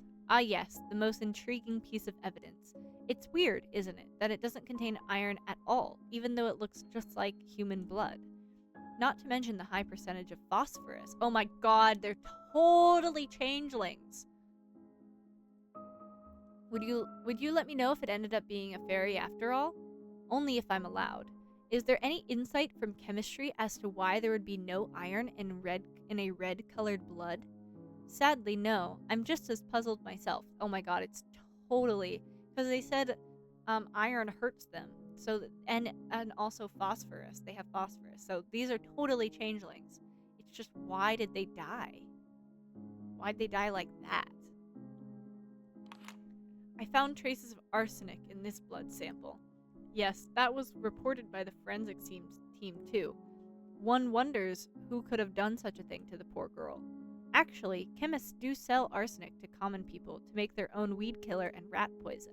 I haven't done that in some time, not since the university contract, but I'm sure the detective has asked his henchmen to collect purchase records from chemists all over the city, don't you think? I think she did it to herself. Oh shit, I didn't realize I've had access to all of it. Shit, alright. Well, let's just go down the list, I suppose. There is no sound to be heard as she stares at the photograph for a little while. I wonder if it's too much for her. Is this Miss Wooldridge? It's a little difficult to recognize her because of well, she speaks with her usual sunny lilt, which is quite surprising. I guess she has got a strong stomach. Yes, you're correct. What do you know of her? Everyone knows her and her family, that's pretty sure. They're one of the richest in the city, the elites of the elites. Accordingly, their circle consists only of very selective people, such as your patron, I imagine. Oh, and their family likes to host charity events. Did you ever know her to dabble in occult matters? Unfortunately, what I told you previously is all I know about her. If she did dabble, do you think maybe her manner of death is a result of occult matters? It is certainly a possibility. Alright. I don't really need to ask about that. What is this? My, are you proposing to me, Professor? I'm afraid my heart still belongs to my late husband. I can hear sorrow seeping through her peppy voice. Quietly, I slip the ring back into the box. Okay, well. Here's, like, a big reason. Ah, my parents' greatest achievement. It's one of the things I wanted to ask you, Doctor. I don't know much about makeup. How popular is this powder among high society? The powder has been the craze lately among the upper class, since my parents have successfully gotten Mary Pickford to do its advertisement. Well, I'll be. Okay, that wasn't super helpful. I have done my best to put all the details here, although I might have missed something regarding the curious blood sample. Alright, well, let's ask about you. Miss Moore. She seems to recognize the victim quite fast. We've met once or twice at a clothing store and exchanged a few pleasantries. Occasionally, I would see her and her husband at various dinner parties at Well. They were a lovely couple. Okay. Do you happen to know this girl? Unfortunately, no. I don't know her. This is a family photograph of the Woolridges. Ah, yes. It was everywhere in the papers when her father married the famous and one of the most beautiful socialites. The other man here is Mrs. Woolridge's stepbrother. Okay. Do you know anything about these people? Aside from being fabulously wealthy and well known, not particularly. What about this one? This is Miss Moore and her family. Could you tell me what you know of them? Well, I've heard that when Miss Moore's biological parents passed away, she was adopted by her parents' trusted employees, from whom she received a lot of love. These employees couldn't have children, you see. Her biological parents left her a substantial inheritance, which she received when she came of age. Then she was married, out of love, to a wealthy entrepreneur. They were hand in hand wherever they went. It's a sad thing. Her luck seemed to slip away just when she needed it most. Dr. Radford seems to know more about Miss Moore than she let on earlier. While she sounds quite sympathetic, I can somehow sense a hint of jealousy. Okay. The fact that the other guy and the woman didn't have the marks on their hand made so much sense. Because they're not family. It's the man. Okay, so I bet either a fae cursed or blessed their families, and that's why they're doing so well, and then something came back to bite them in the ass. So I wonder if the dad is gonna die. And it would also make sense why the woman was the only one in that picture having that mark, because she was adopted. She's not related to any of them. Alright, we asked about all this. Doesn't know the girl. We can ask about this. A dead bug? Is this part of the evidence? Oh, I had a feeling she wouldn't really know jack shit. Alright, I'll do the invitation, but I don't think... This is tomorrow's gala. I'll not be going there since the opera is playing. I didn't know you were into opera, Doctor. My late husband and I used to go there for one of our date nights. Sadness leaked through her eyes, even though her smile stays bright. I hadn't the faintest idea she'd been married before. Speaking of which, I spotted Detective Krauss at the Met during last month's performance. He appeared to be enjoying the opera, accompanied by an attractive, tall, blonde woman. It was quite the unexpected sight. I never took him for an admirer of the opera. Well, that's a new one on me. Okay, I think we asked about everything. Does this... Okay, a wedding ring from the second victim. Needs to apply the ring. Is supposed to find some red trace. Okay. Cool. Alright. That's kind of all I got. How do I exit? Oh, I should probably save, huh?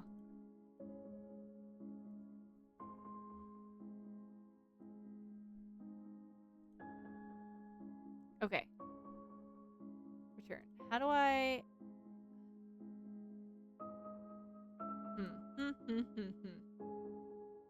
Is it because I'm not done? I thought I asked about everything.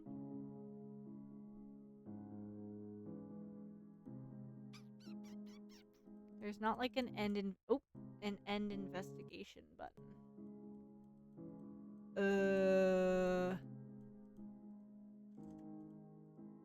Well, what do I do now?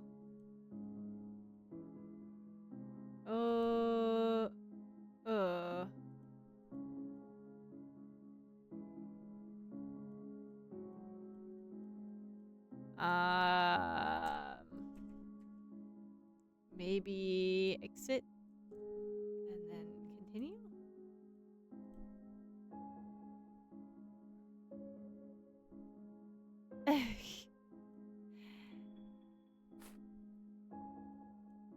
Yeah, okay, we heard that part.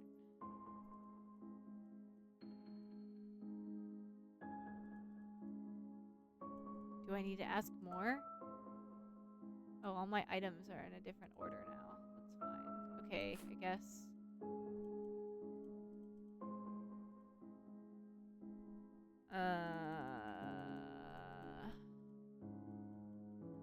Okay, we knew all that. We knew that. Oh, I didn't ask about this one. Miss Niblet. That's right. I saw her quite often at the auction, only going for rare coins. Oh? So then she must have picked up that coin. As usual, the winning bid was hers.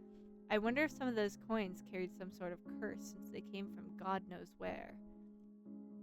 It's surprising that she seemed rather unfazed by quite the gruesome photographs. I wonder if she had seen worse deaths caused by chemicals.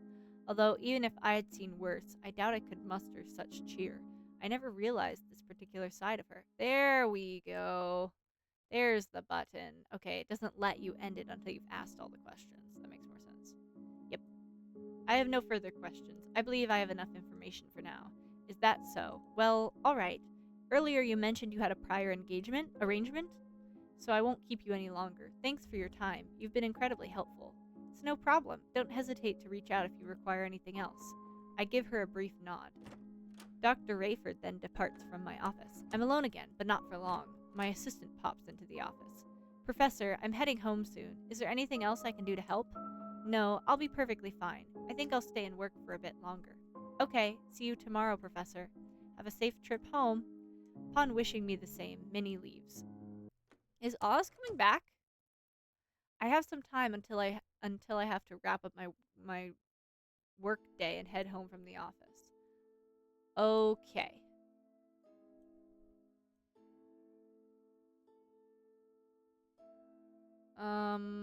Let's look. Lab report in the blood sample, contemplates on the forensic report. Phosphorus. In the third, it doesn't.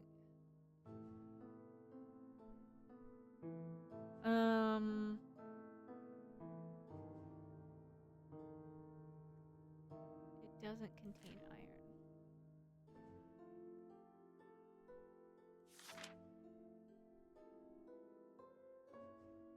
Traces of arsenic were also found. There's some new.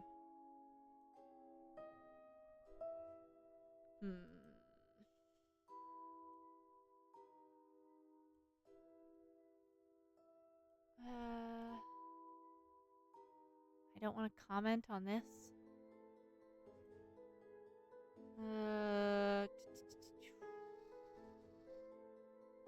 Oh yeah, of course. Wait, hold on. I'm gonna put that back. Put that back. I read somewhere that most insects don't have iron in their blood.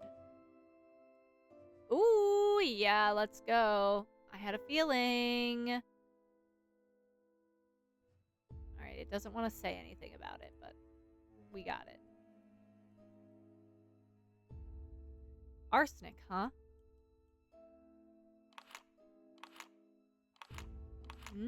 Nothing. Alright.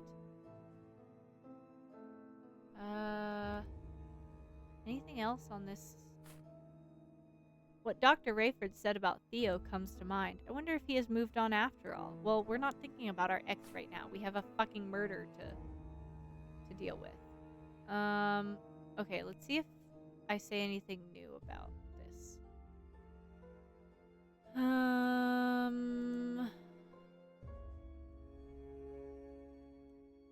No. Nothing new in the case files. Let's see. No surprise this powder has been all the rage with the upper set. They managed to get Mary Pickford for the advertisements. Don't know who that is, but I'm assuming it's a famous person. That must have been where I knew it from. Probably. Alright, debuggy bug.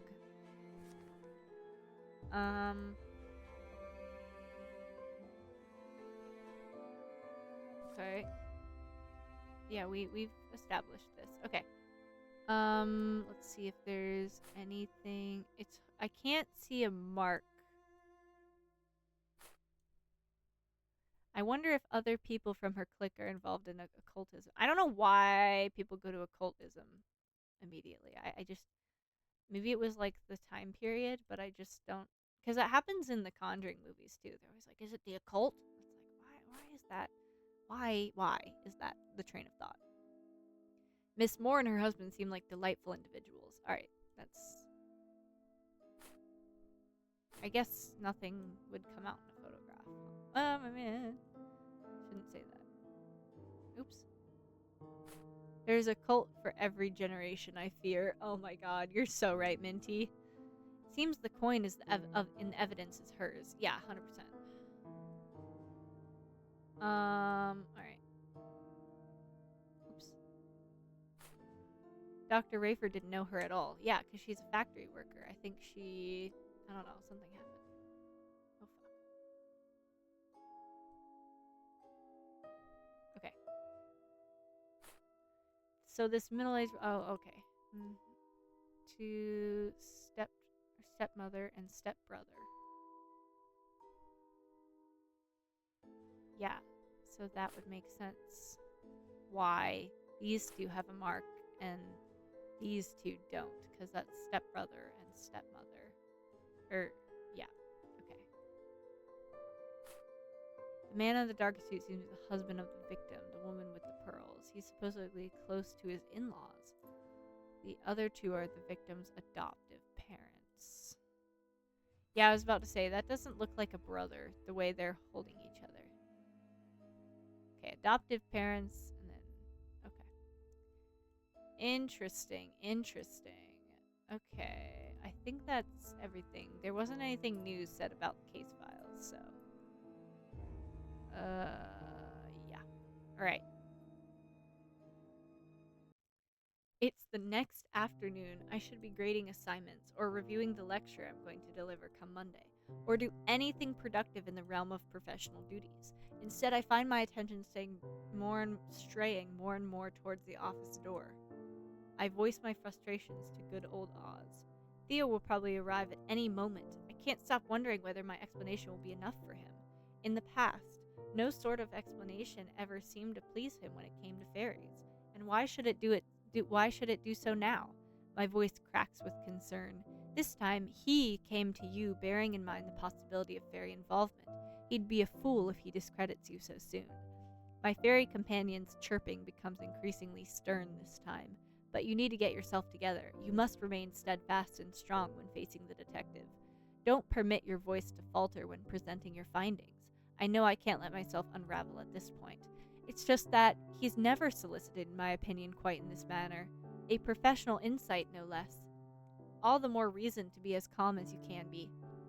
Maintaining your composure is essential to delivering a persuasive argument. But no matter what happens, at least you know you tried. At the end of the day, he's the one who needs to solve this case. You're right, of course you are. I'm not a detective. I'm simply a professor sharing my perspective. Thank you, Oz, for always talking me off the ledge. Just then, somebody knocks at the door. Whew, that's my cue to sail past your window ledge. Best of luck. I whisper a hurried goodbye to my fairy friend. I'll see you tonight, Oz. Once Oz has flown out, I direct my attention towards the door. Come in.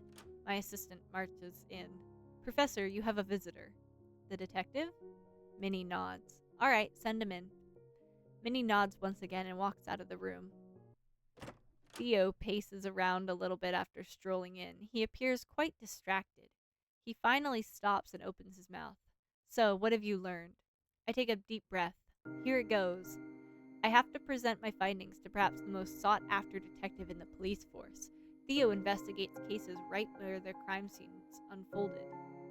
Hi, Theo. I know. Right where the crime scenes unfolded. He's agonizingly familiar with the grit and the grime of the city's darkest recesses. Meanwhile, as a professor, my expertise primarily revolves around the nebulous, the theoretical. I must do my best to stay calm and collected, just as Oz suggested. I read the case files. Victim's odd behavior shortly before death could be due to hypnotic spells from fairies. The fourth victim went to the police station, but before she said anything, it seemed she saw something that scared her away. What if she saw something not human? And the manner of death. He interrupts me before I can finish. I have no time for assumptions. The papers telephoned our department this morning and said they found out about some of these deaths. So that's why he looks agitated. The chief is preparing a statement for tomorrow regarding this, so I'll just cut to the chase. Is there fairy involvement? Yes. Yes, I'm certain of it. I can tell his interest is piqued. However, I'd like to first lay out the basics, since I'm pretty sure you've discarded the things I've told you in the past. He grumbles as if in admission of my statement. So far, we've identified 3 classes of fairies: warrior, scribe, and parasitic fae. Warriors have strong offensive magic. Scribe's magic tends to be defensive, and parasitic magic is, well, parasitic. We Faeologists have developed a tool called blacklight to detect traces of fae magic. It can even be detected through photographs if the magic is especially strong. Warrior magic glows red, scribe magic blue, and parasitic magic shines purple. Oh! It's defensive magic, so they're probably trying to protect them, or they were under some sort of protection. It obviously didn't work for that one lady.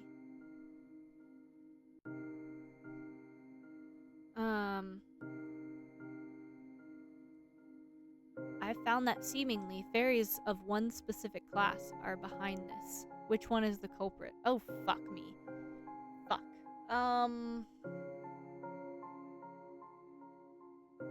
Oh, okay. Well, the parasitic one is dead. The scribe fae, I feel like maybe we're trying to help, but I didn't see any red magic other than on the ring and in the blood, I guess. But I feel like that's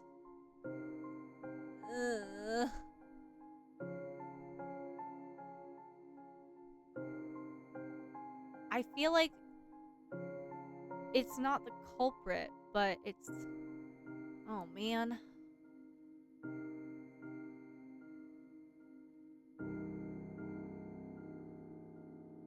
Yeah.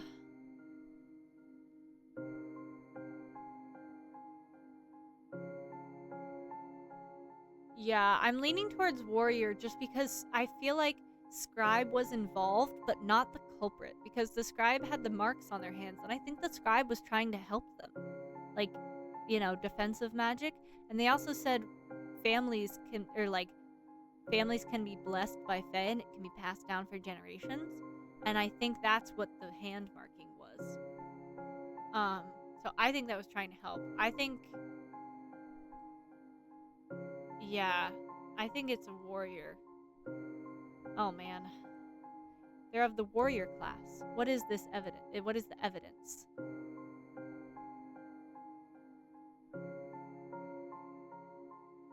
Oh shit, I'm already regretting my decision.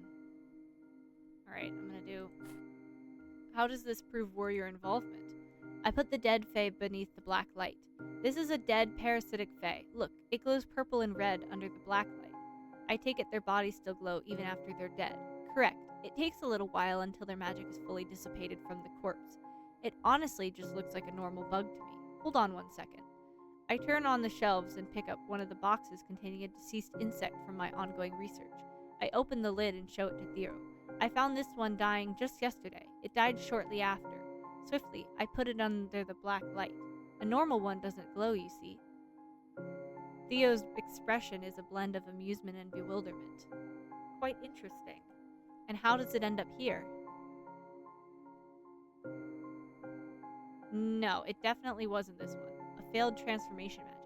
It's a parasitic fae that got warped by a coin due to transformation magic going awry.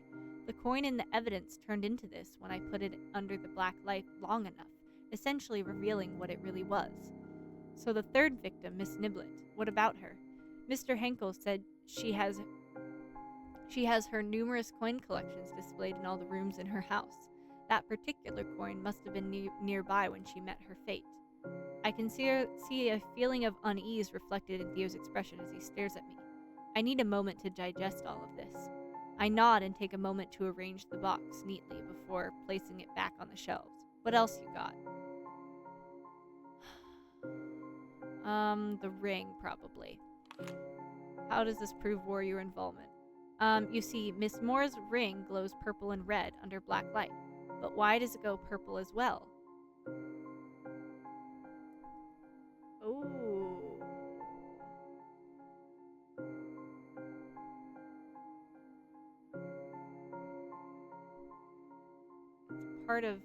Because the ring is a part of transformation magic. When the parasitic fae is transformed into a changeling or human look-alike, high fae magic is able to copy everything, including Mrs. Moore's wedding ring. There's a sudden silence in the air as Theo's eyes widen in consideration. What the hell are we dealing with here? He mutters in a voice that is filled with dismay. What else you got? The photographs.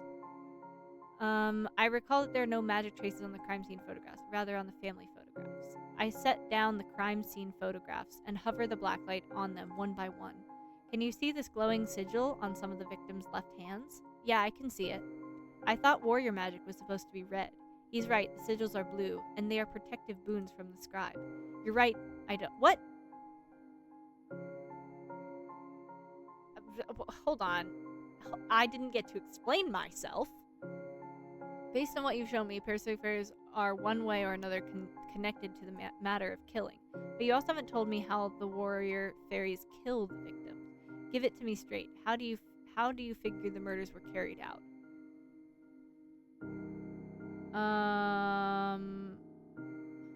Ooh.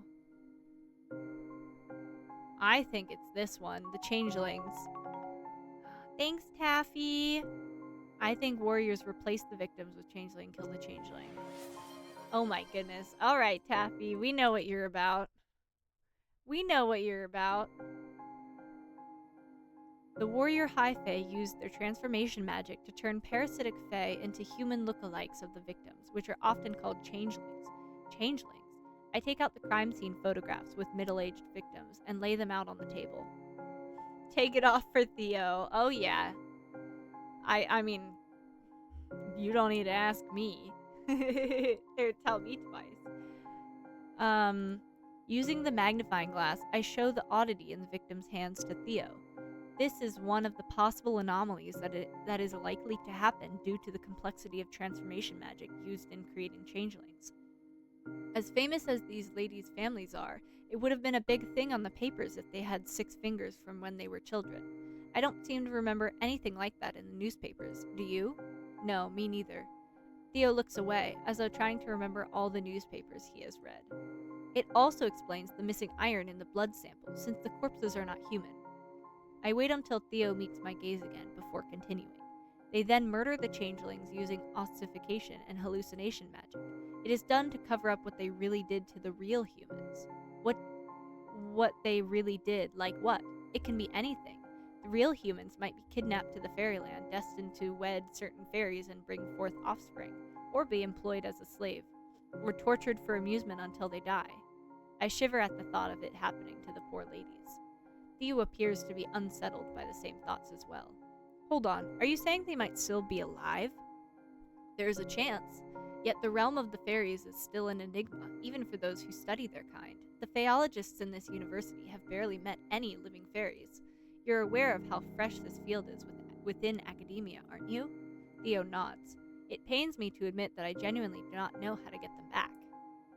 I will keep trying nonetheless. We both fell silent, as though a heavy weight had settled in our throats, refusing to budge. We can also look at this case from another angle, the motives. Based on your investigation, what would be the rationale behind the warrior fairies' actions? It's difficult to pinpoint the reason why fairies do what they do, since they don't follow human rules or morality. However, I found that...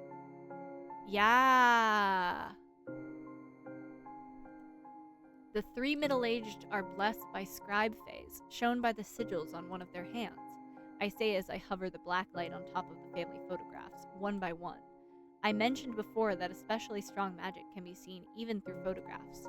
Yes, I remember. He answers while taking the black light out of my hand and checking the sigils himself. 2 sigils light up on Mrs. Wooldridge, whatever. Family photograph, and one on Miss Moore's. This sigil is a sign of being blessed by one of the scribe fae, usually given when someone has done a very special boon for a scribe. It gives good fortune and is passed down through generations. As you know, the middle-aged victims and their families are old, rich families that have stayed on top for many decades. That's how strong the magic is. Miss Moore was adopted, that's why it's only her who has it. Her late biological parents hailed from a distinguished and affluent lineage. Theo points at the faces of Miss Wooldridge's photographs, and he's the biological father, while the other 2 are step-family. I nod at him. I'm positively sure that, should we check into Miss Niblet's family photograph, she and her children would display the same sigils. I'll see what I can do. Oh, and it's also meant as a warning for others not to harm the marked human. I guess that warning didn't work well in this case, did it? No, it didn't. Well, I suppose that does make sense, and it's a pattern. Yes, this might be targeted murders. Then he casts a glance my way with an air of satisfaction around him and breaks into a smile. Good job. My, considering how rarely he gives commendations, this sounds like the compliment of a lifetime. I love me some praise, are you kidding? I can feel my confidence is growing through the roof. Thank you. Lastly, what have you found on the poor girl, Mary Hatcher? Any connection to fairies? The chemist's report is similar to the case files. The blood is normal human blood, traces of arsenic. I didn't find any signs of fairy magic from the evidence. She mentioned that you might already be collecting purchase records from chemists all over the city. That's right. We're still investigating whether someone has a link to the girl. I see. The chemist's parents own a cosmetic company that produces the makeup powder. Oh, didn't they have a lot of, like, really bad chemicals in the makeup? Like, in this day and age? I wouldn't be surprised if arsenic is in the makeup. And she just used that.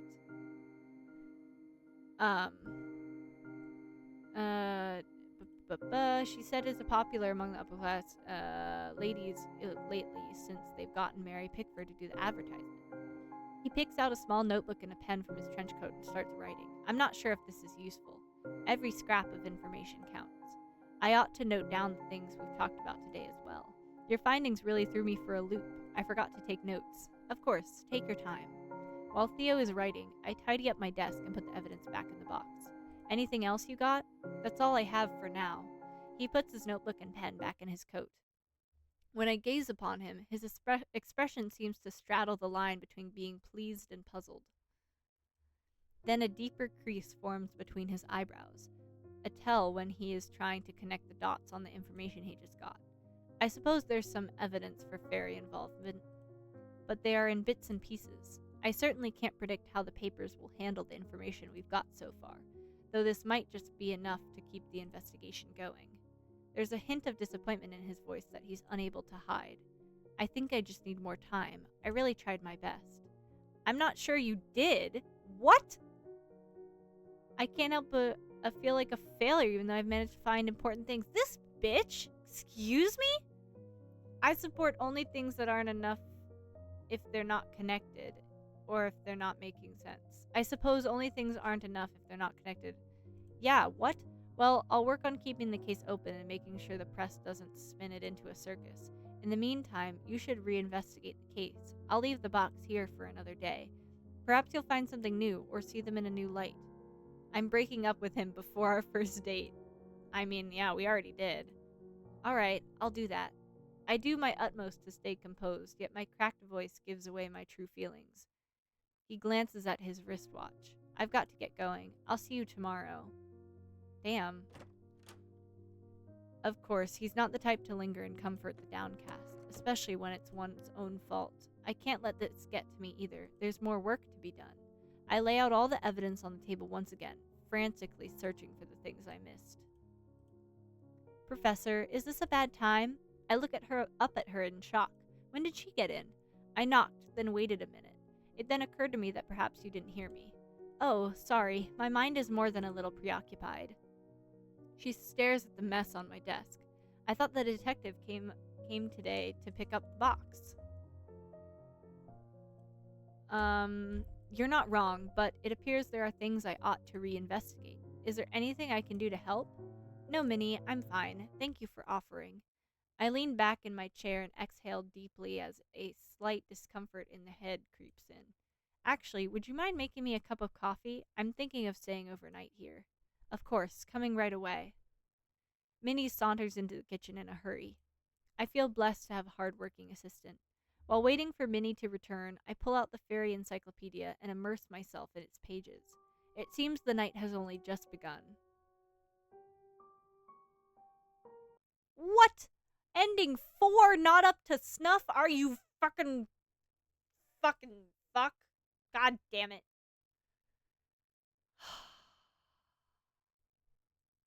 Oh, that was really fucking good. Okay. Hold on.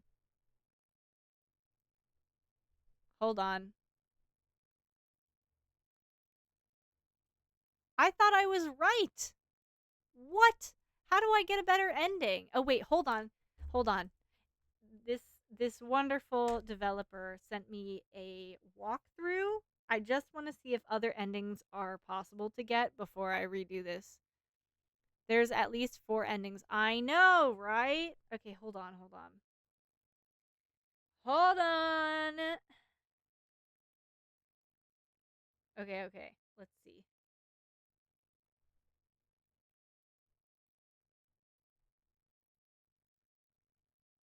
Okay. Do.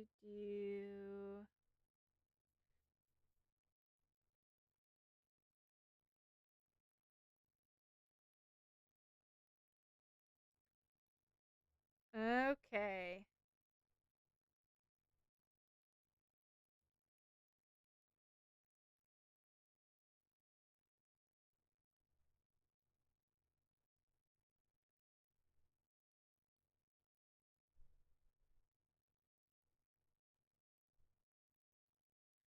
Oh my god, there's 7 endings.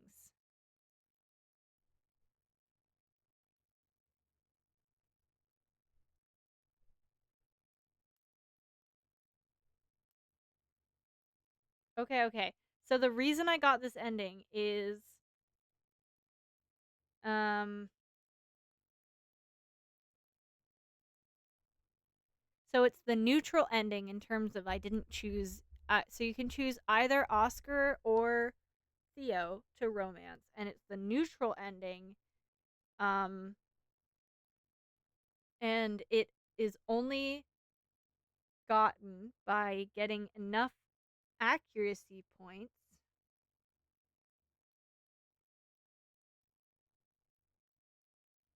Um Only possible if you choose warrior in the which one is it? Two wrong does not answer with two wrong evidence. God damn it. Okay, so it's not warrior. It's parasitic. Okay, hold on. Okay, we're gonna speed. I don't. It was it this person? Yeah. Okay. Okay. Yep. Okay, hold on. I'm gonna read how to get the good ending without following anyone's. Um.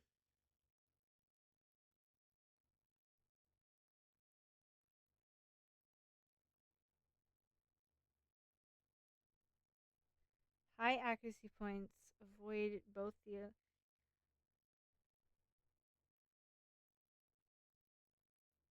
Oh. Okay.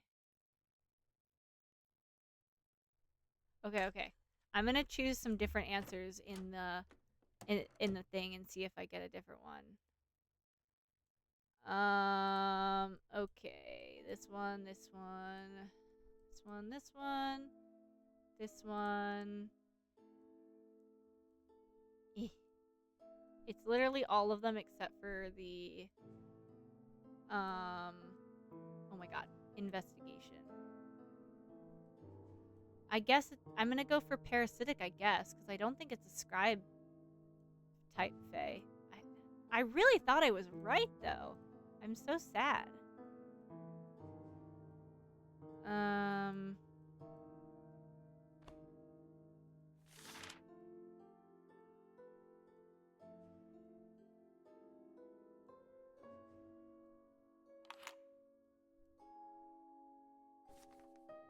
I just don't think the lowest tier of fairy is like possible. Oh, I can end investigation. Oh wait, I actually. Okay, wait. Does hold on. Does this turn into something if I leave it here? It does not. Okay, I thought for a second there was like a comment about it, and I thought for a second that it might, but okay. Unless it's what they want us to think. Alright.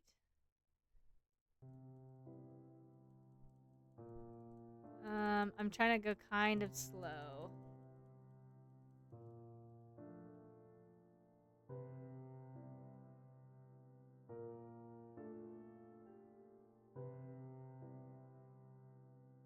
Okay, I got a true neutral ending.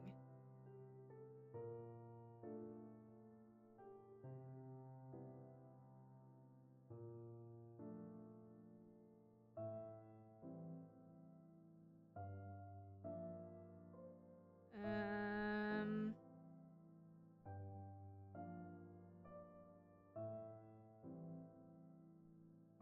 During the investigation, you must discover discovered. Okay, I did that.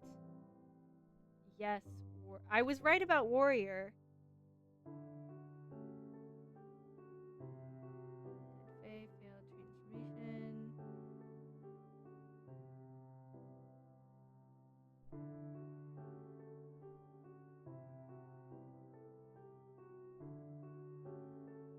Wait, but I said all of that. Oh, it's okay. I didn't get enough affection points with Theo, I think.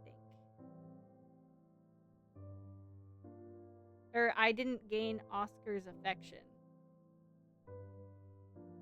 Okay. That was the issue. I actually got it all right. I just didn't get Oscar's affection enough. Okay. I am not gonna do that again. Yeah. Okay. So in case anyone's wondering, I'm not gonna tell you like how or like exactly everything, but there are 7 endings.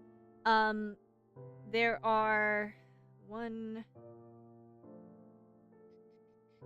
there are 2 endings for Theo. There are 2 endings for Oscar. And there are 2 endings for like a neutral route. Without like picking either of them. And then there is 1 ending that is just like awful. So, anyways, I won't spoil, but yeah, I think I just didn't have enough Oscar. I think I just didn't have enough Oscar points. Which makes sense because I wasn't very nice to him. Let's see. I just want to see how many things.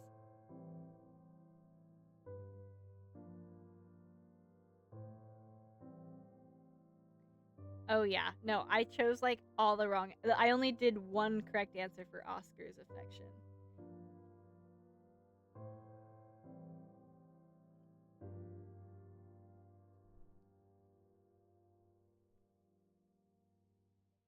Ooh.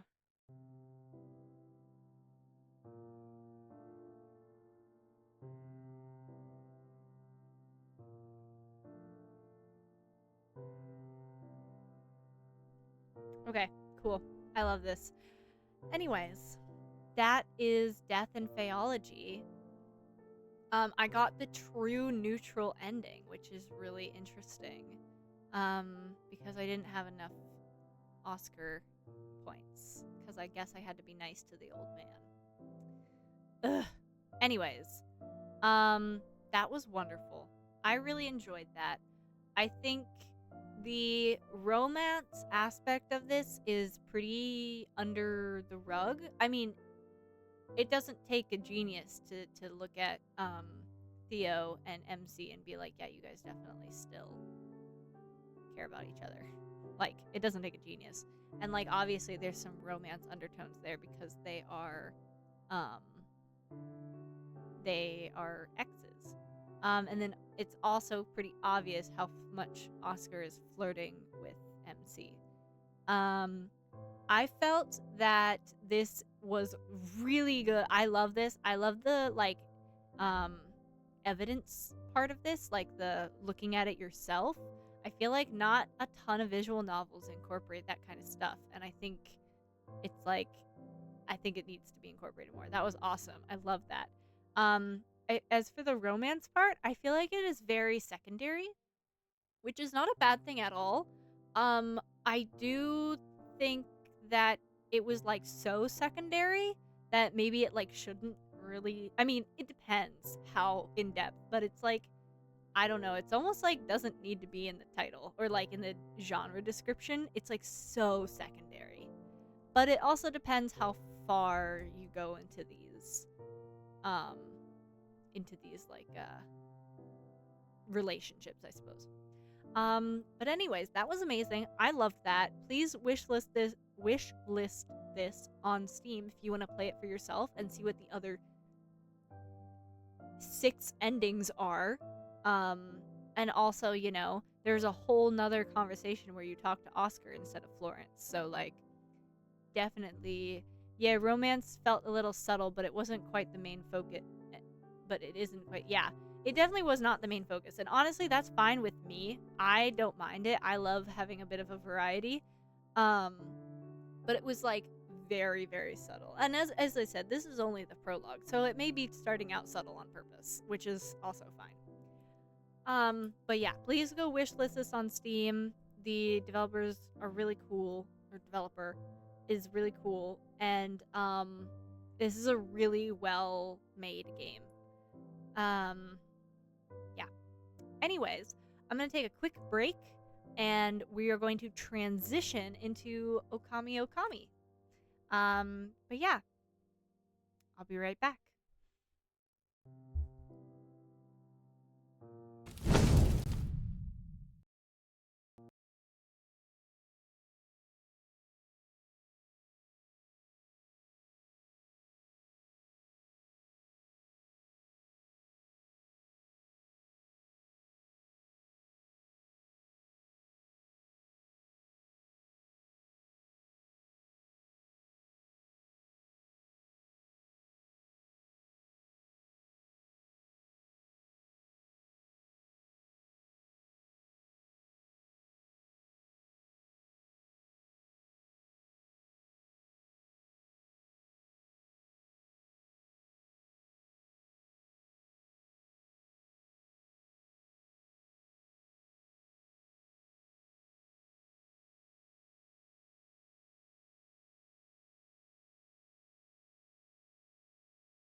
also...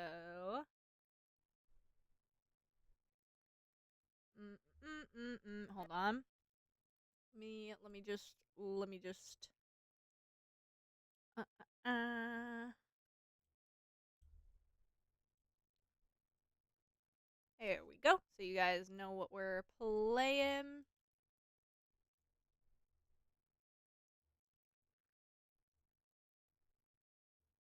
Perfect. All right. Let's... Hi, Taffy!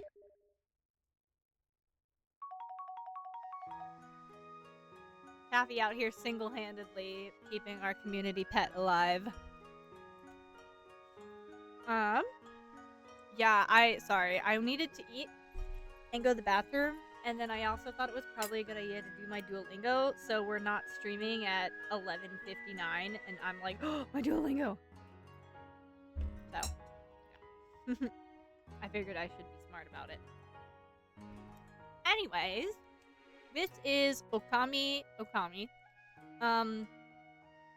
Very, very classic visual novel in terms of, like, content.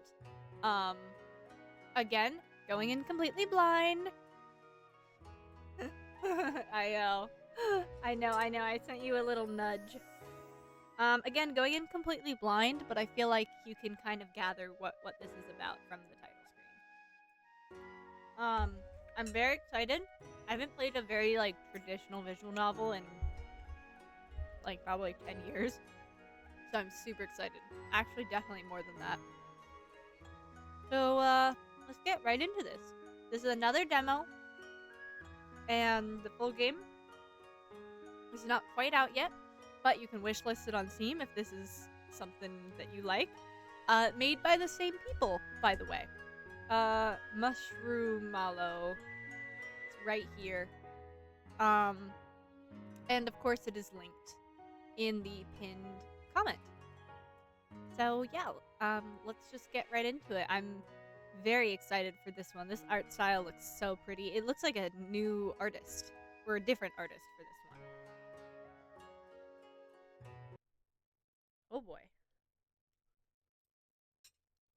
Well, this is it, isn't it?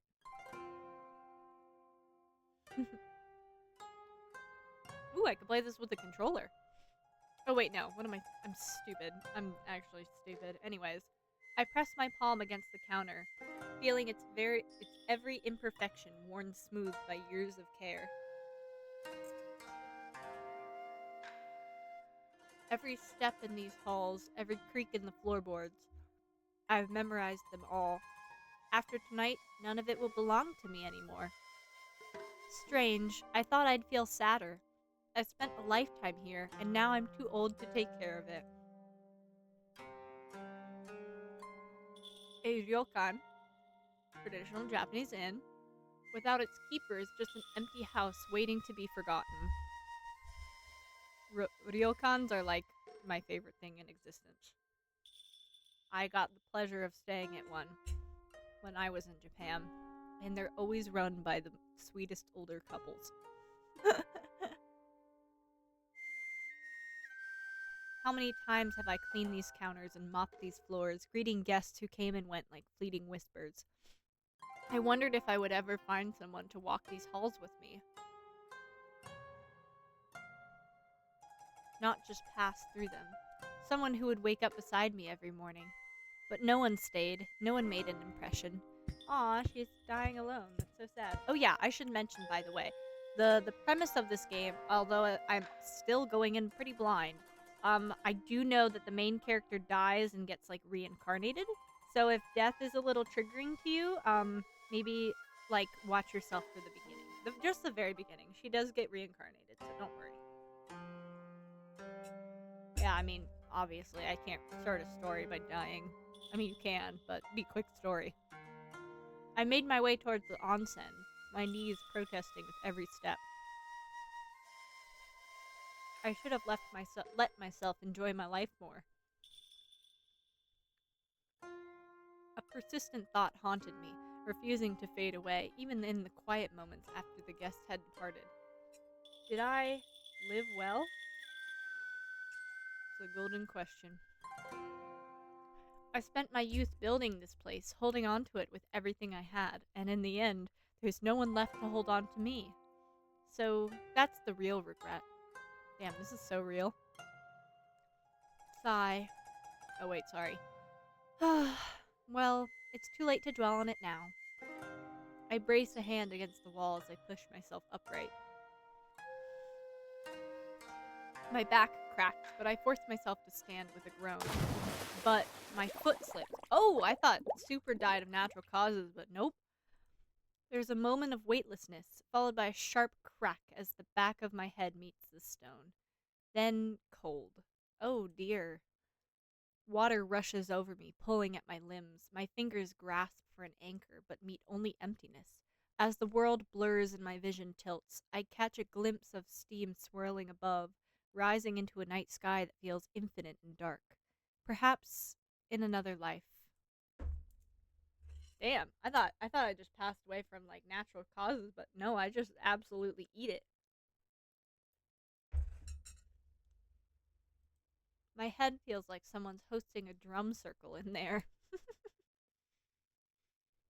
I inhale, hoping to be greeted by the cozy scents of aged wood and warm sake, but instead,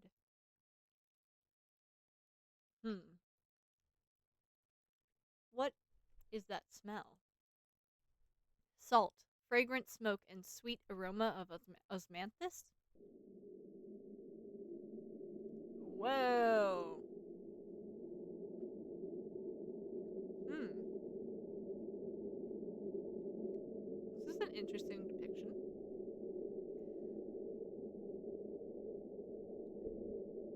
Oh my goodness. You guys okay in there? Anyways. Oh my goodness gracious.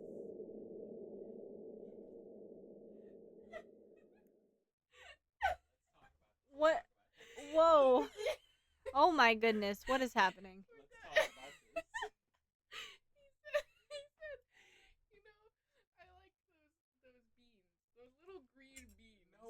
The little green circle beans. And I said peas, and he said yeah. and then like full 10 seconds later he said, wait, no, not peas. I didn't mean peas.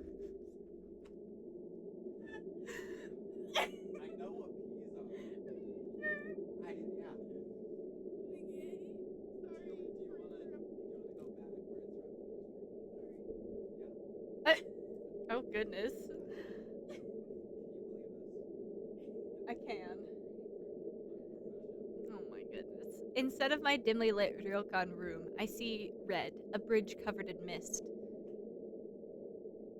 I'm afraid to ask what's happened. Busy doing duo. Don't worry about it. Don't worry about it. I don't really know what happened either. I kind of got an explanation, but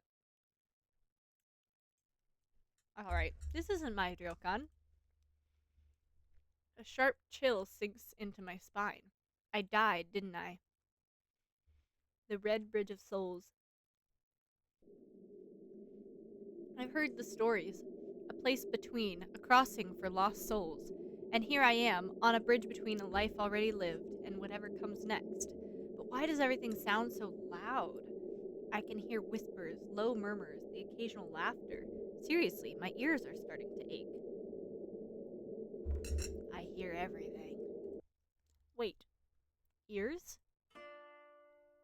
A creeping suspicion settles in. I lift my hands. Those aren't my hands, are they? My fingers are slender, smooth, sharp nails, sharper than I remember. Claws? These are really well rendered. My breath catches. I stare at my arms, my legs. No more wrinkles. No more gnarled knuckles. No more aching bones. Ooh, instead I am youthful, glowing, radiant. Yes, girl. As you should feel about yourself. Oh my. My jaw drops. I pat down my arms, firm. I press a hand to my stomach, flat. I trail higher. No, no way. Oh my god. I'm feeling my own boobs. My hands fly to my chest.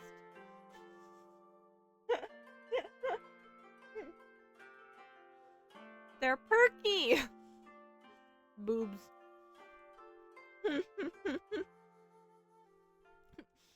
By the spirits above, I have breasts again.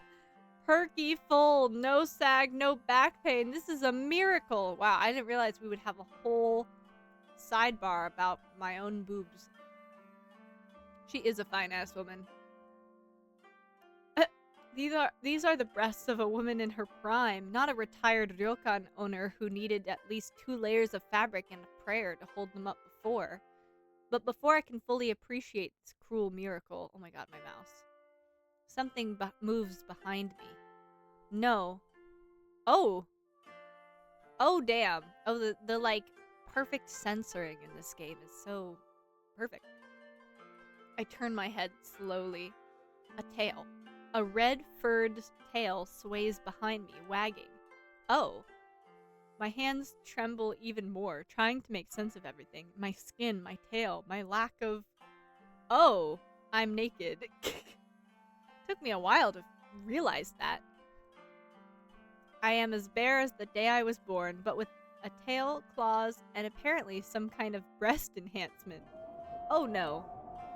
A breeze rolls across the bridge. My entire, very exposed, freshly revived, nobody was supposed to see this body prickles.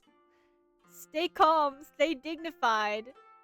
Show the boobs, please. Yeah, I know. Damn, can I, like, romance myself? Because goddamn. But of course, there is no dignity left to be had. I crouch down, wrapping my arms around my knees and curling my tail around myself like I'm trying to create a makeshift modesty shield.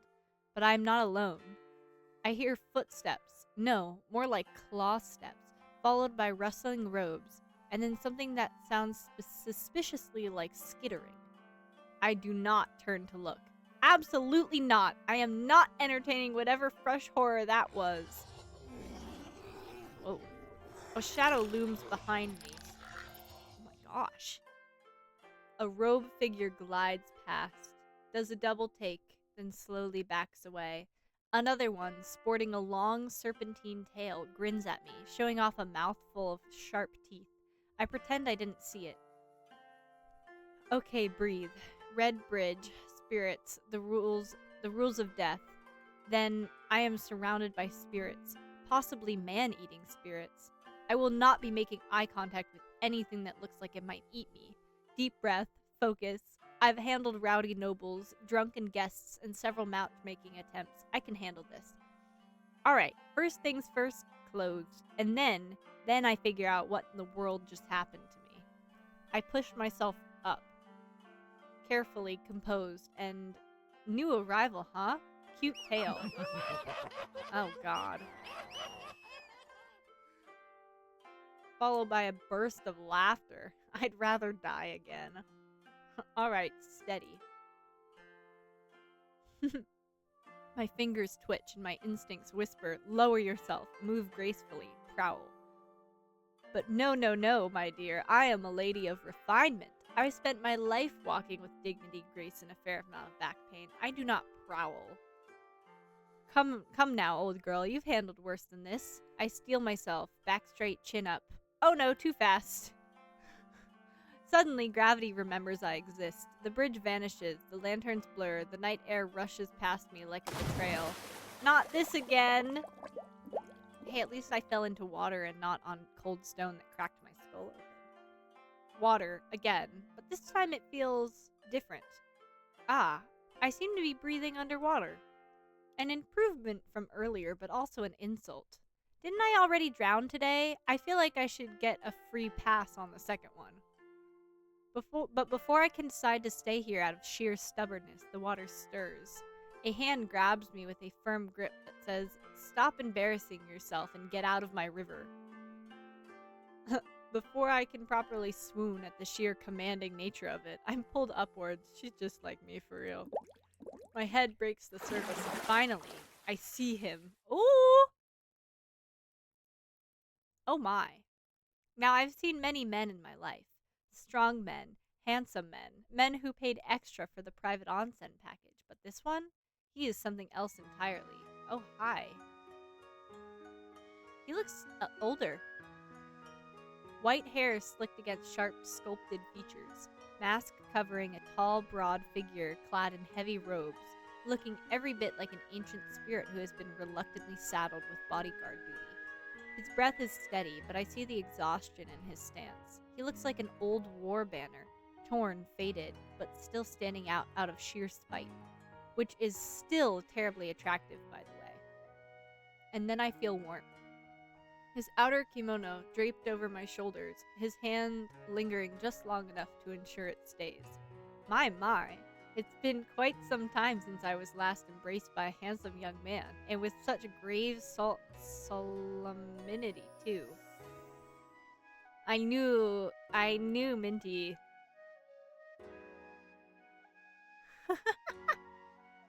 I know. I need to see his whole face. You all right? Not the time or true, but not the time or place. I'm fine, thank you. How fortunate that you were here. I placed a hand over my chest. He watches me, unreadable behind his mask. He nods solemnly, I think it said. Can you walk? More than ever I have before, actually. He slowly extends his hand. Come, I will help you cross. Well, since you're insisting... I take his hand. This man's grip is steady, warm, with a quiet kind of carefulness. And together we walk. This is a dream, isn't it? Does it feel like one? I hum, observing him as if he were an interesting specimen. Well, I can tell he's beautifully exhausted beneath that mask. I don't know, you're rather intriguing for a dream. His grip on my wrist tightens slightly. Ah, that got a reaction. OMG, Mister, you play League?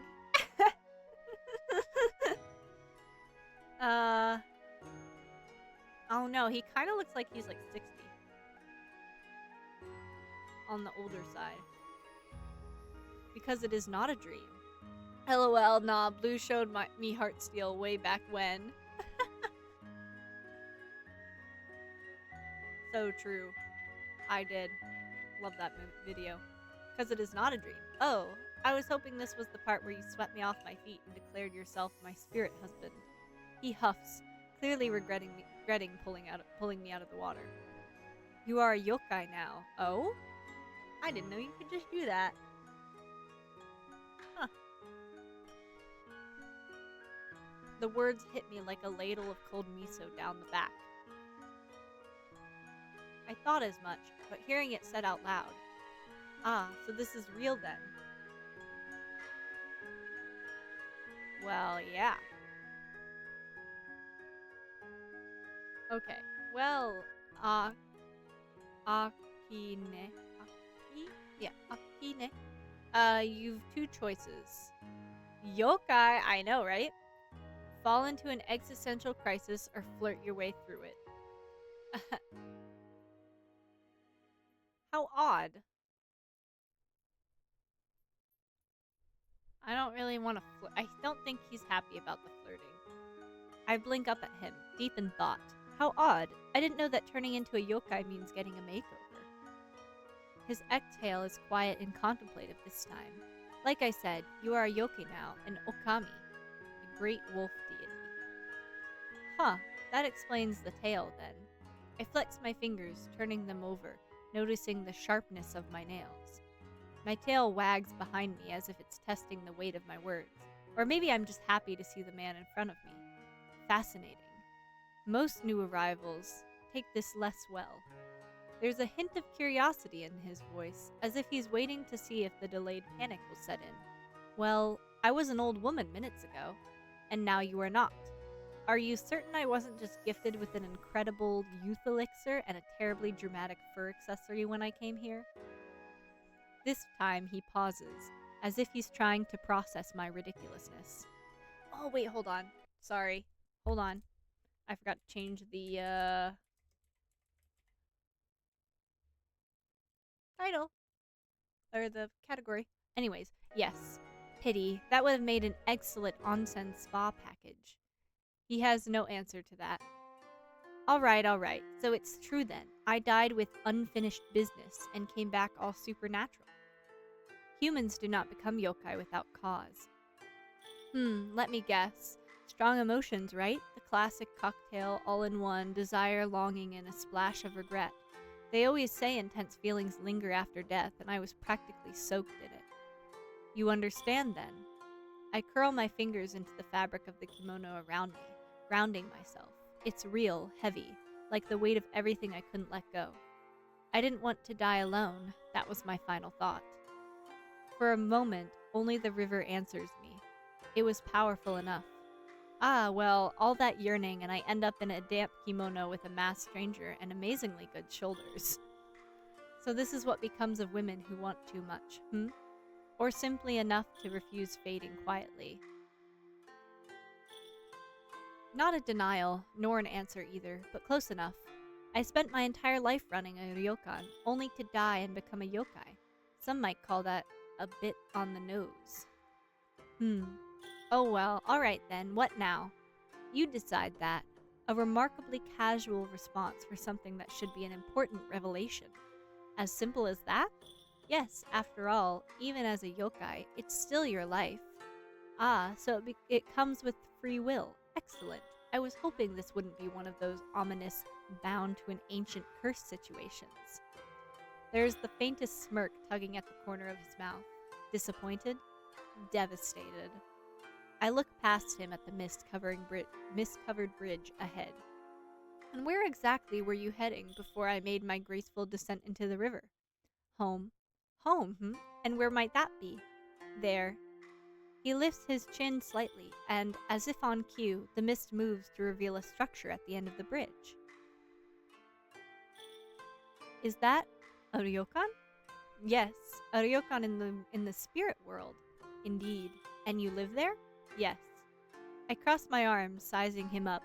He's as unreadable as ever, but something about his tone is humoring me. With rooms? Yes. And is one of those rooms just so happens to be empty?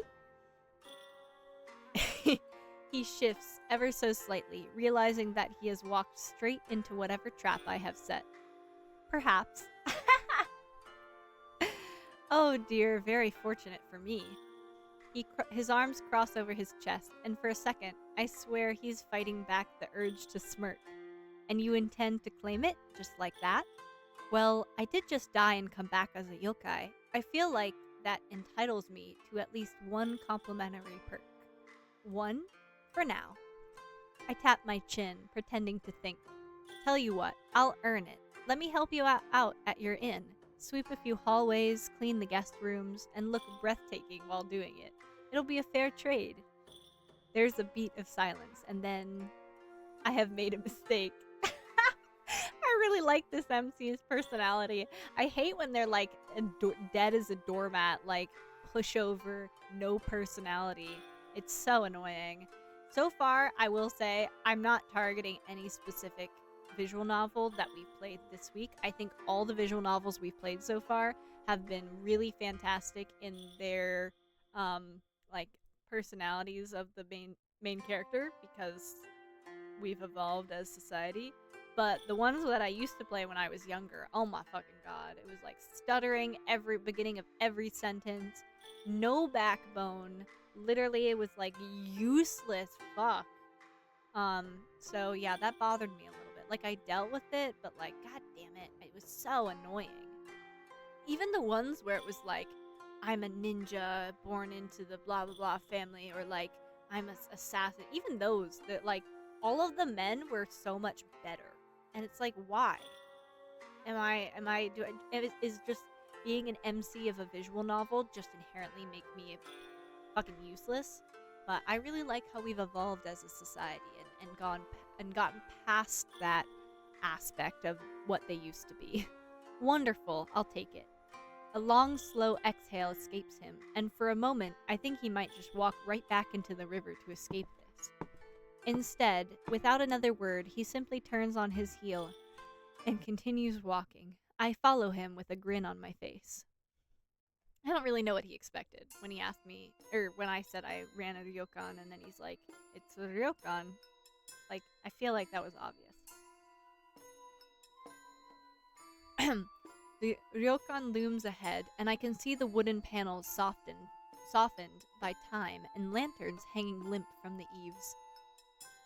It isn't in ruin, but it looks like it wouldn't mind the excuse to be. This is not quite what I pictured. Not exactly welcome, weary traveler, enjoy your stay, is it? No. I gave him a sidelong glance. He says nothing, but his pace is steady.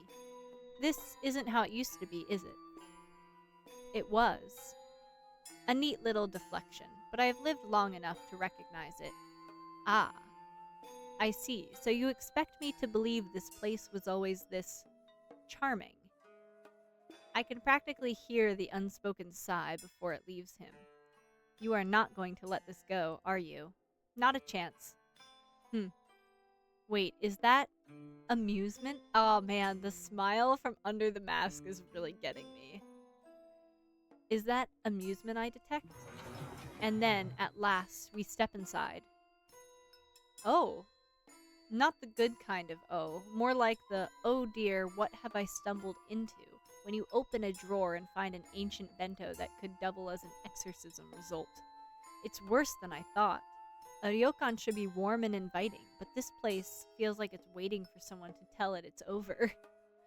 This is a disaster. Yes. Wow, just like that? No attempt to sugarcoat it? Would you believe me if I tried? Fair point. What happened here? I lost the power to run it. You say that like you misplaced it under a cushion. Would have been easier if I had. Oh, interesting. And how long has it been like this? Very long. That, at least, I believe. I should just walk away. This is not my problem, nor my responsibility. But still, I know this feeling. I've lived this feeling. I know what this is like. You're far too tired of keeping this place, but you know it will die with you if you don't hold it together.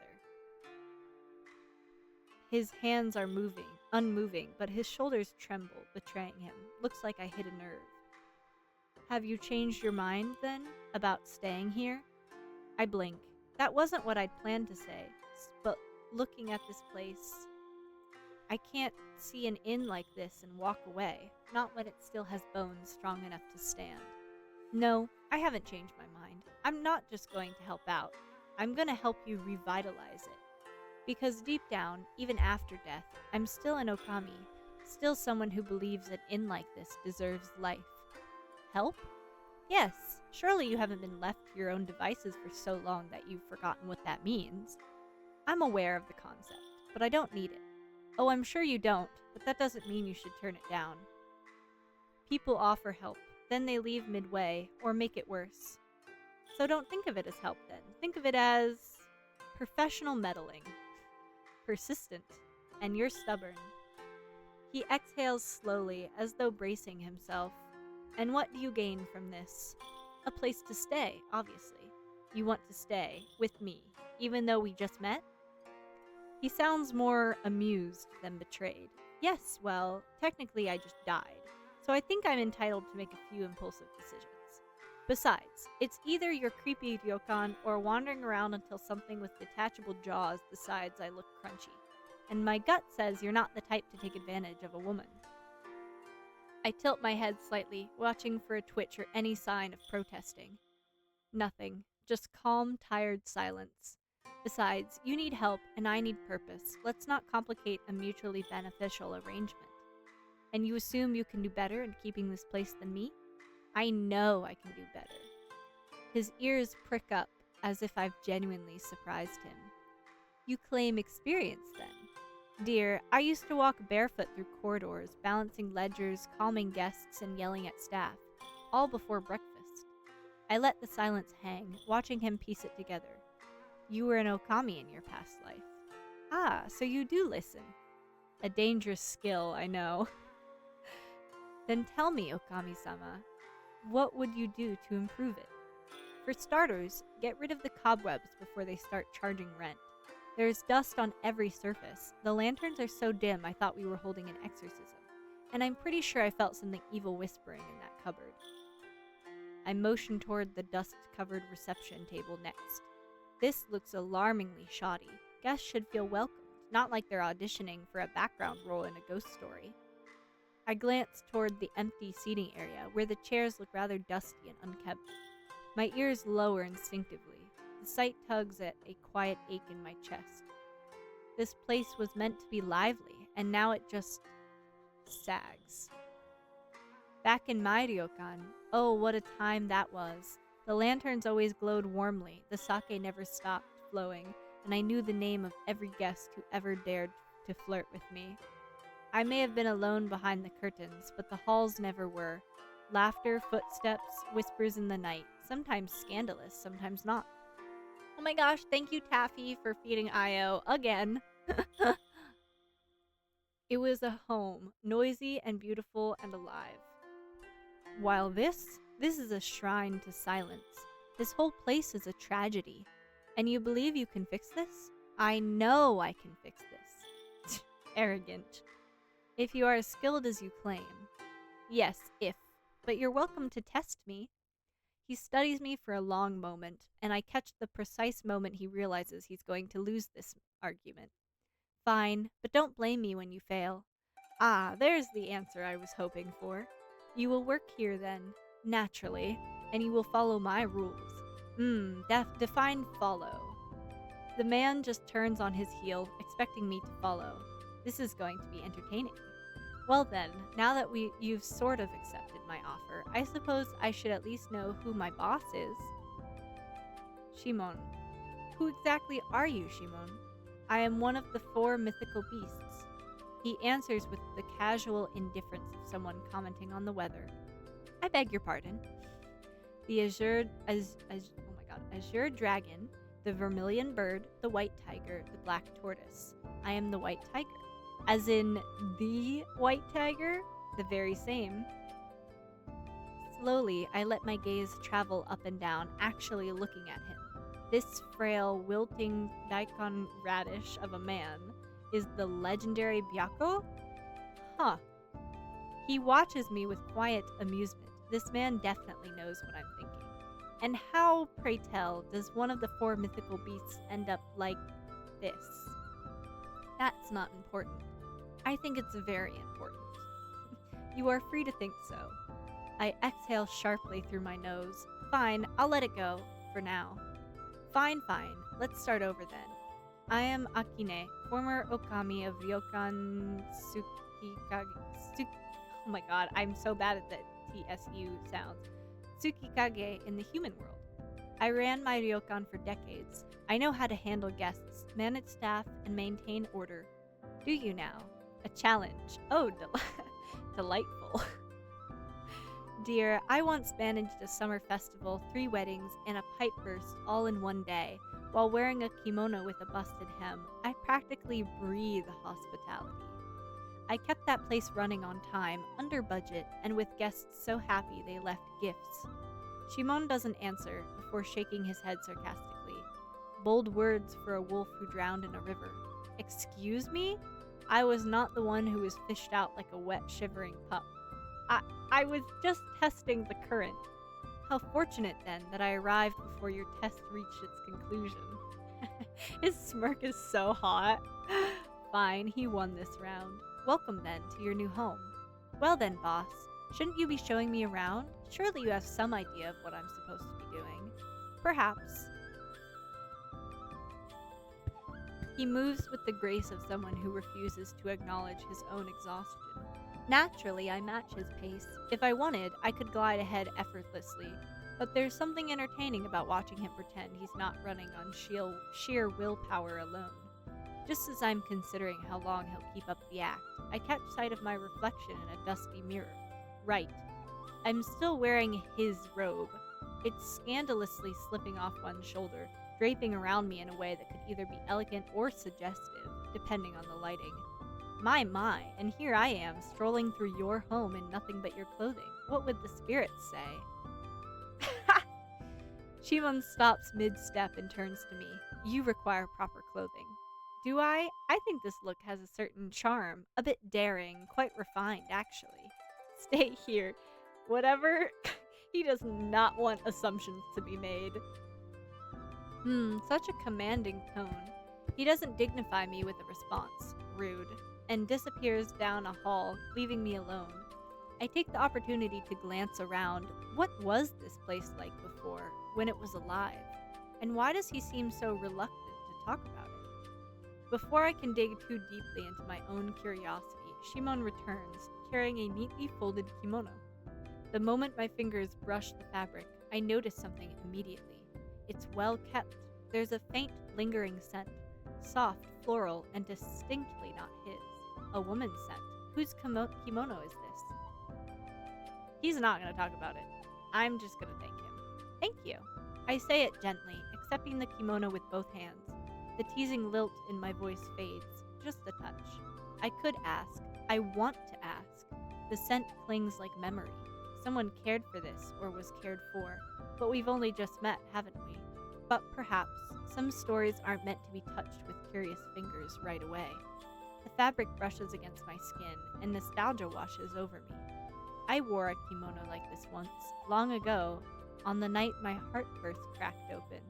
He said he couldn't stay, said the inn was too quiet in the winter, and yet he had no trouble keeping warm in someone else's arms the following spring. I remember watching his back as he walked away, snow in my sleeves, sake in my blood, and pride in my spine.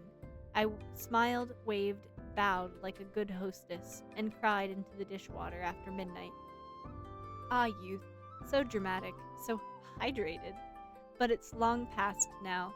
I'll take good care of it. He doesn't answer, but the brief flicker in his gaze tells me he heard me. Change quickly. There's still much to see. I decide not to push further for now. Ooh, I wonder... Okay, I'm a little curious. So I wonder, does this have more than one love interest? Or is this just him? Because on the cover, it's just him. I'm kind of fine with either. But also the way they introduced the 4 mythical beasts, I feel like the 4 mythical beasts are going to be the love interests. Hold on. I'm gonna check. See if there's more love interests. Or maybe there's not yet more love interests, which is totally fine. That's not it.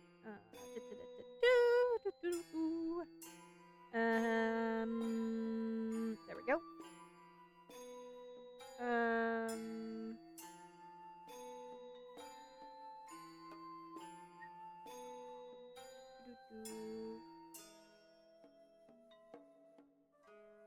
Let me see there.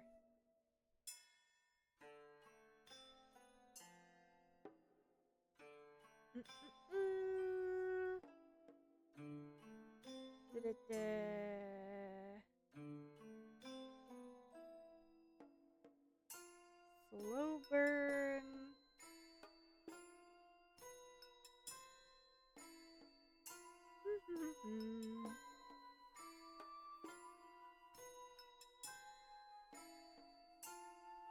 Wonderful.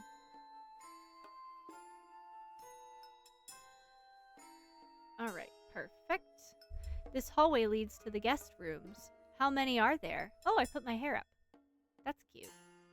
More than enough, but they are unused. Don't worry, boss. I have plenty of ideas to bring life back to this place. I will reserve judgment. He strides ahead before I can retort. There's something familiar in this. Not the walls, but the rhythm. Walking the halls, checking rooms, holding it all together. I did this for decades. I watch him just ahead, shoulders heavy in that way I remember too well. Was he always this quiet, or did the ryokan take his voice like it tried to take mine? This is one of the guest rooms. Oh? He slides the shoji door open with a smooth motion, revealing the room inside. Well, well, this one's not completely hopeless. What a relief, I was worried. His voice is as dry as the air in here, but I catch the subtle amused tone. Still, I wouldn't call it inviting. Feels more like the kind of room you give to a guest when you don't actually want them to stay. Well, she's not wrong. I swish my tail, stepping further inside. Gotta remember I have a freaking tail.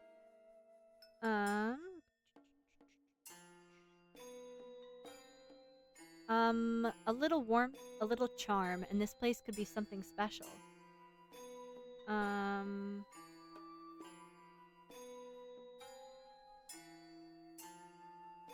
Sorry guys, give me 1 second.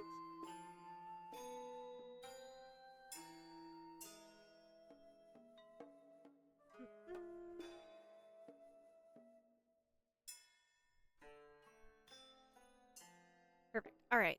I simply cannot wait. Alright, first order of business. Who's cleaning all this? That would be you. My dear, you really think I'd fall for that? You are the Okami now. Yes, and a proper Okami delegates. Speaking of, where are all the staffs? Surely you weren't running this place alone. No, there were others. Were? A soldier spirit who cooked, a broom that never stopped sweeping, a lazy river dweller who barely did anything unless bribed. When my strength faded, they withdrew. Yokai bound to a place need energy to remain. Without it, they slumber or disappear. So they've been asleep this whole time. Perhaps, or waiting, I can no longer tell the difference. He says it like it doesn't hurt, but something in his voice tells me it does. His weight shifts. Something is off. Boss? His posture wavers. His balance falters. And before I know it, he collapses. Shimon! I move without thinking, catching him before he fully crumples to the floor. He is lighter than I expected. Surprisingly so. For someone built like a tragic mountain god, I thought I'd need divine intervention, or at least a sturdy wheelbarrow. I'm going to eat dinner and shower. Good luck seducing the fine-ass man. Thanks, Taffy. Have a good dinner / shower. Get all squeaky clean and then eat. Get the num-nums. Well now, look who still has upper body strength. You overdid it, didn't you? Silence. I sigh, pressing my fingers lightly to his wrist, checking the pulse beneath his skin. Wait, do yokais even have a pulse? I'm alive. I smooth a stray lock of white hair away from his mask, brushing it carefully behind his ear. You really don't take care of yourself, huh? It looks like he might respond, but in the end, he doesn't. Lucky for you, dear, you've just hired the best Okami there is. He groans softly. I take this as acceptance. Now where's your room? Unnecessary. Ah, so he's one of those, the quiet brooding types who wear their past like a second mask and dare you to ask what's underneath. Let me guess, you think you can sleep anywhere, don't you? Yes. No, absolutely not. If I let you, you'll curl up in some drafty hallway and waste away in your sleep. A proper ryokan master must have a proper room. He exhales aggressively. The nerve. Look, you can fight me on this, or you can just tell me where it is, and I'll let you sleep in peace. Your choice. Don't forget to rest your voice and drink hot tea or something. Thank you. Can you tell it's leaving again? It's just all this reading out loud. I will. I'll probably have some tea. I'm actually drinking tea right now, which is why it kind of revitalized after my break, but I appreciate it. I will definitely rest all tomorrow. Yeah, it's a lot of talking. End of the hall. Alright, boss. But thank you, Taffy. I'm doing finger hearts. I really need to make that a toggle. Alright, boss. Up we go. Shimon's room is unsurprising.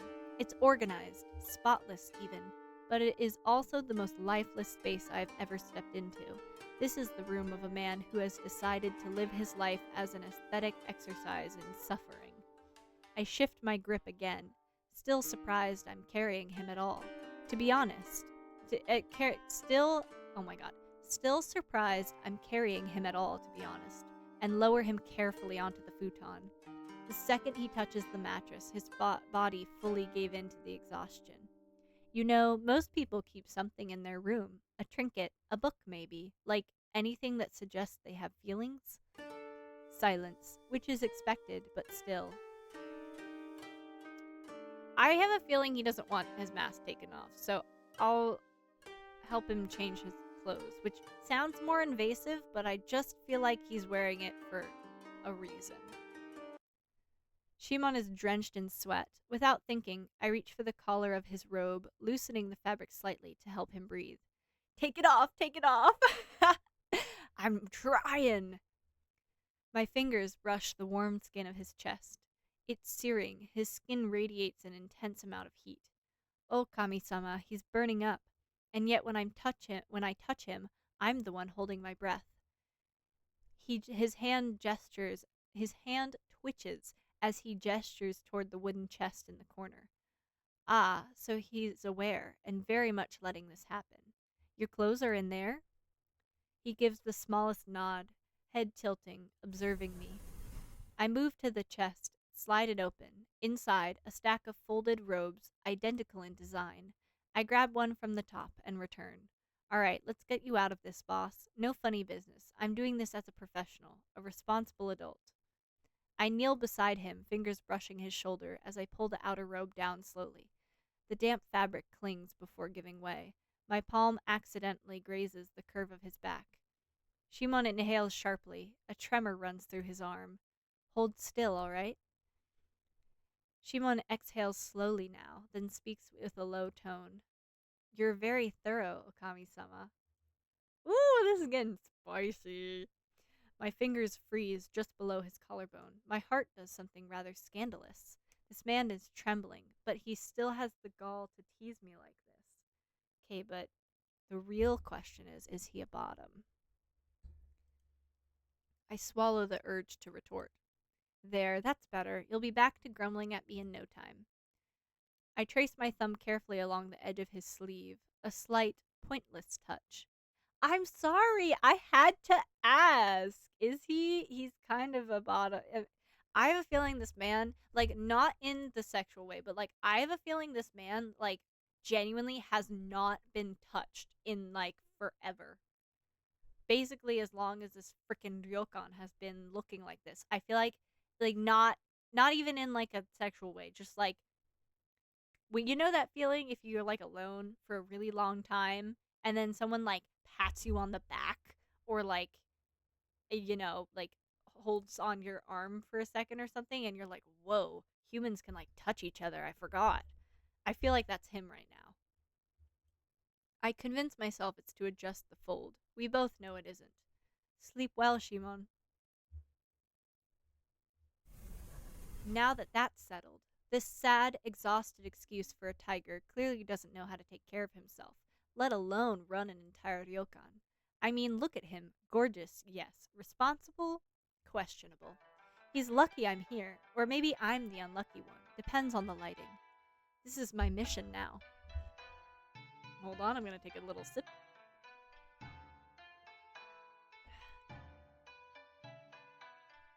No guests, no staff.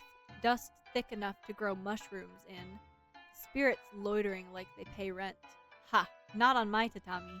Alright, this place is a mess. Let's fix that. Eyes sharp. Dust, cobwebs, gunk. Whatever doesn't belong, it's getting evicted. Oh, ooh, okay. Interact with the dirt, cobwebs, and evil spirits using the mouse left click until they are removed from the environment.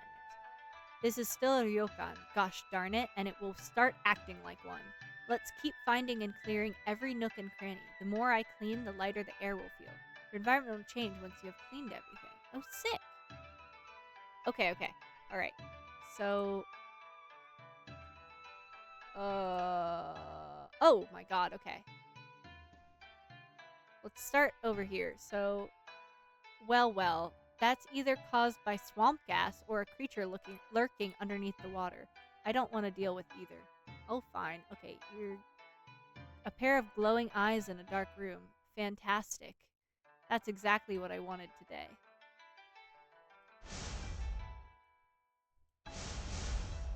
Ooh, okay.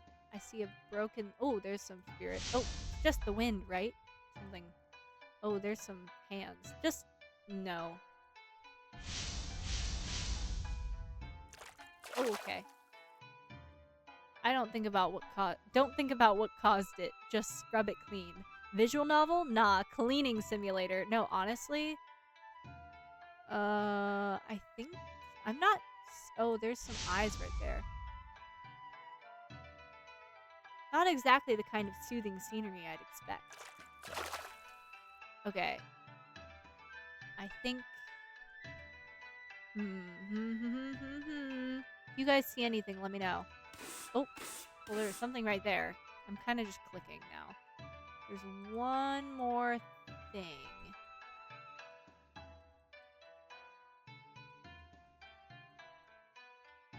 Where are you? Anything look out of place? Any cobwebs? I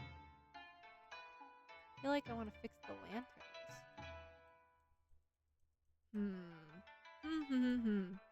Below the steps, maybe? That's where I'd hide. Yeah, I thought about that too. Oh, nice. Nice, Minty. Or, like, in general area. Nice. Nature is reclaiming this place. I suppose I should reclaim it back. Nice. Room cleaned. Oh, it's beautiful. Let's go. Alright, we gotta go to the entrance now. Okay. Oh, 9. Holy shit. Alright. There's something. Someone is still waiting here, but for what? Or who? Oh, there's like footprints and shit. There's... Of course there will be blood, because this inn didn't have enough horrific ambience already. Ambience. Ambience, that's medication. Right above the guest book? That's just rude. No one wants to sign in under a spider ambush. No, not the dead plant? Okay. Ah, yes. A cobweb to the face. More haunted manor than ryokan, really. Tomato, tomato. The poor plant is just trying its best, so the creepy crawlies have to go. You know, if you're going to lurk inside the cupboard, at least offer it help to dust. I think the windows are the only one dazzling in this ryokan, thanks to this suspicious yellow stain. A little light would be nice, preferably the non-ominous kind.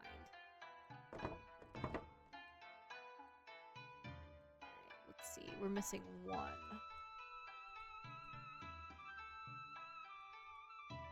This tapestry. A torn scroll. Either someone left in a hurry and accidentally tore it, or a fight broke and this is the aftermath. Nice. Hell fucking yeah. I thought the dead plant too, but nothing happened when I clicked on it. I stepped back, surveying my work with no small amount of satisfaction. The dust, gone. The cobwebs, vanquished. The evil spirits are probably migrating somewhere else. And then I hear footsteps behind me. I turn just as Shimon enters, and... Oh, no. Why is he handsome? Damn, girl! Hotel Trivago. That was perfect, Minty. Why is he handsome? Why does he look like that after barely a nap? His skin has color again. His shoulders look broader. His jawline is more defined, and I bet I can use it to slice mochi. Can sleeping for a little bit change his appearance so drastically? Is that even allowed? The Dio's catchphrase. My gaze absolutely betrays me, and of course he notices. Ahem! I clear my throat so hard I might have dislodged my spine and immediately throw my hands toward the freshly cleaned lobby. Well, well, look who's up and walking. What do you think? It is acceptable. Oh, I'm sorry. Did I mishear? Because it sounded like you just undersold my miracle work. Everything is still standing. That is an improvement. I gasp, hand to my chest like he just struck me with a mortal wound. Everything is still standing. After all I've done, this is the level of praise I get? Would you prefer a ceremony? A festival in your honor? A small compliment wouldn't hurt. I will see if the spirits can play instruments. Did he just joke back? Did my ears trick me? Admit it, you're impressed. You did well. Wait, say it again. No. Just once more, please, so I can cherish your compliment. I will say only this. It is nice to walk through a place that does not resemble an evil spirit's final resting place. Aha! Victory. I fold my arms triumphantly while he... Well, I can't tell what his expression is under that mask, but I know that he approves. Perhaps it is time. Time? To reopen, to start gathering power again. Then let's do it. I step forward, tilting my head, watching him closely. I'll make this ryokan shine again, boss. Just you watch. We will see. No, we will succeed. And this time, he doesn't argue. The ryokan creaks as if exhaling for the first time in years. The dust may have settled, but the real chaos, it's only just beginning. No! That was so interesting! No! Oh my god. Oh, no! No! Ooh, is that what he looks like? Because, god damn! I don't usually like facial hair, but... yeah. Oh, man! No! No! That was really good. I love the main character's personality. I love her personality. It is so good. That was wonderful. Man. That was awesome. I'm curious if the other beasts are going to be added in the full version. Or if this is just going to be like interactive story with one character and then you get like a bunch of different endings. Either way, I'm enjoying it a lot. I love the main character a lot. I think she is hilarious. She has such personality and it really adds to the story. I think the writing is fantastic. It took like a second to get used to, just I think the dichotomy between the first game and this game, given that it's made by the same person. I think it took a second for me to get used to the writing, but I really loved it after I got into the swing of things and I started like reading it like a real person.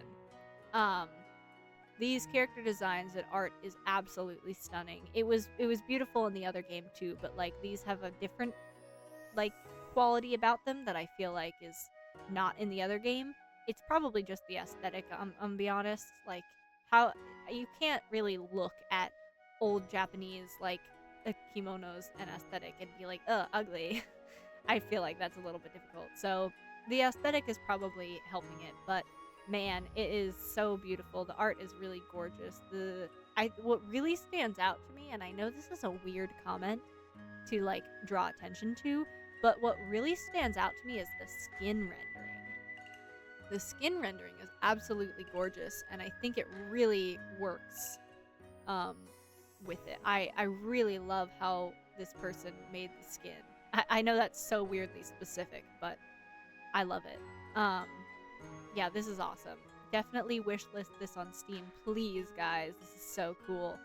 I don't have any information in terms of when these two games are coming out, but you can follow the dev on social media.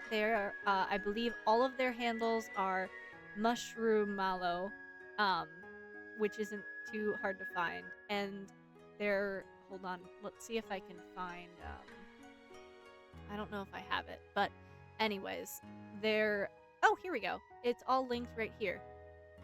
I wonder, I don't really want to open oh my god, okay, I figured out what was wrong with my mouse, is it was dying. Anyways, yeah, all of their socials are linked right there, so that's awesome. Dev team, yes, seriously, this is awesome. I love this. I'm so excited to get the rest of the story. I think it's going to be silly, but also I think it's serious when it needs to be. The art is beautiful. I cannot wait to see those like still images that are often in, I mean, maybe they won't have them, but the like still images you unlock in these Okami games where they're just absolutely gorgeously rendered. Oh my god, I cannot wait to see those. Yeah, this was awesome. I think both of these games are like really unique and different, and I think that's so cool, especially given they're from the same people. I liked each of them for very different reasons. I think the first one was a really wonderful story. Romance was definitely on the back burner, which I don't have an issue with at all. Um, and I like the investigation aspect of it, where you have to like investigate yourself and figure things out. Because there are so many not romance, visual novels that are centered around investigating and mystery, but they just kind of hand you the answers. And that one super didn't. Like, I definitely had the potential to get it wrong. And in that last scene where he was like interrogating me, um, I could have gotten things wrong because the answers weren't handed to me at all, and I really appreciate that. I think if a visual novel sells itself as being a mystery, I think you should have to, solve the mystery yourself and not just have the MC be like, and this is when I concluded that blah blah blah blah blah. It's like, no, let the conclusions be drawn by the player, which is hard, I know, in especially like a pre-written thing. Yeah, mysteries feel too linear sometimes, but as a visual novel, you definitely need branching options. Yeah, exactly. It's incredibly linear, and that was very good at branching. And it was just the demo, too, so I can't even imagine what, like, a full mystery game would be, with, like, investigating and stuff. So that was amazing. I love that. Personally, neither of the love interests really called to me, but that's just me, because I just don't really like older men. Specifically, like, they're just not really my type. I liked Theo a bit. I think if if they keep only 2 love interests in the final game, I would probably go for Theo. Mostly because I just don't vibe with older men. They kind of piss me off. I'm gonna be so honest with you. But yeah, and then this one was just so sweet and cute. I think the writing is so good. It's very cute, and I love the dynamic between these two. I think it's really I love her personality. Like, I love her personality baseline, but then her personality complemented with his is just so good. It's really wonderful. So, anyways, that's my 2 cents on these 2 games. I love them. I am so glad I got the absolute honor of playing them. Please wishlist them on Steam. Support the dev. It looks like they have a Twitter, Instagram, Blue Sky, and TikTok. All at Mushroomallow, MushroomAllow.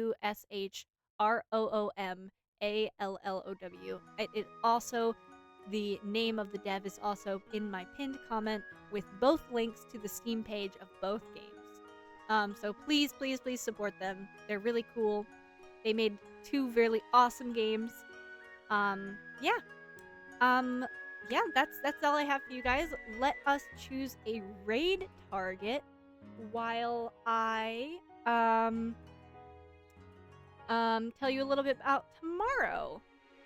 So hold on, I'm going to snooze this ad because we don't need an ad right now. Snooze. So tomorrow let's see, what is tomorrow? Saturday. Tomorrow, I have to check my frickin' own schedule again because I'm dumb as literally rocks and I can't remember. I've had to check it every single time. Saturday is going to be another 2 visual novels on the shorter end. One is called Day After Day, and oh my gosh, thank you so much for the flower, Minty. 2 visual novels by 2 different devs this time. One is called Day After Day. Again, I love going in blind, so can't tell you a thing about it, but I am super excited. And another one is called Princess of World's End. 2 different devs, 2 different games. We're gonna have so much fun. I'm super hyped. I also have a little bit of an extra announcement. I actually was contacted by 2 more devs, and I will be extending my special stream schedule from ending on Sunday to ending on Tuesday. So we will be having 2 more days of Fall in Love Visual Novel Fest, which I think is actually so freaking exciting. I'm so excited about the fact that 2 more people wanted me to do their games. So, I will be repeating this as we continue. More love interest to fawn over. No, exactly. So I'll be repeating this again, but for those of you who want to know now, tomorrow is Day After Day and Princess of World's End. 2 different devs, 2 different visual novels. We will be doing the demos of both of those. And then Sunday we will be doing a game called Rotten Roots, which is the only I don't, should I call it? I guess I'll call it a BL. The only BL game that we have on the roster. It is also happens to be completely hand drawn. It is centered around a mystery as well, so that is really cool.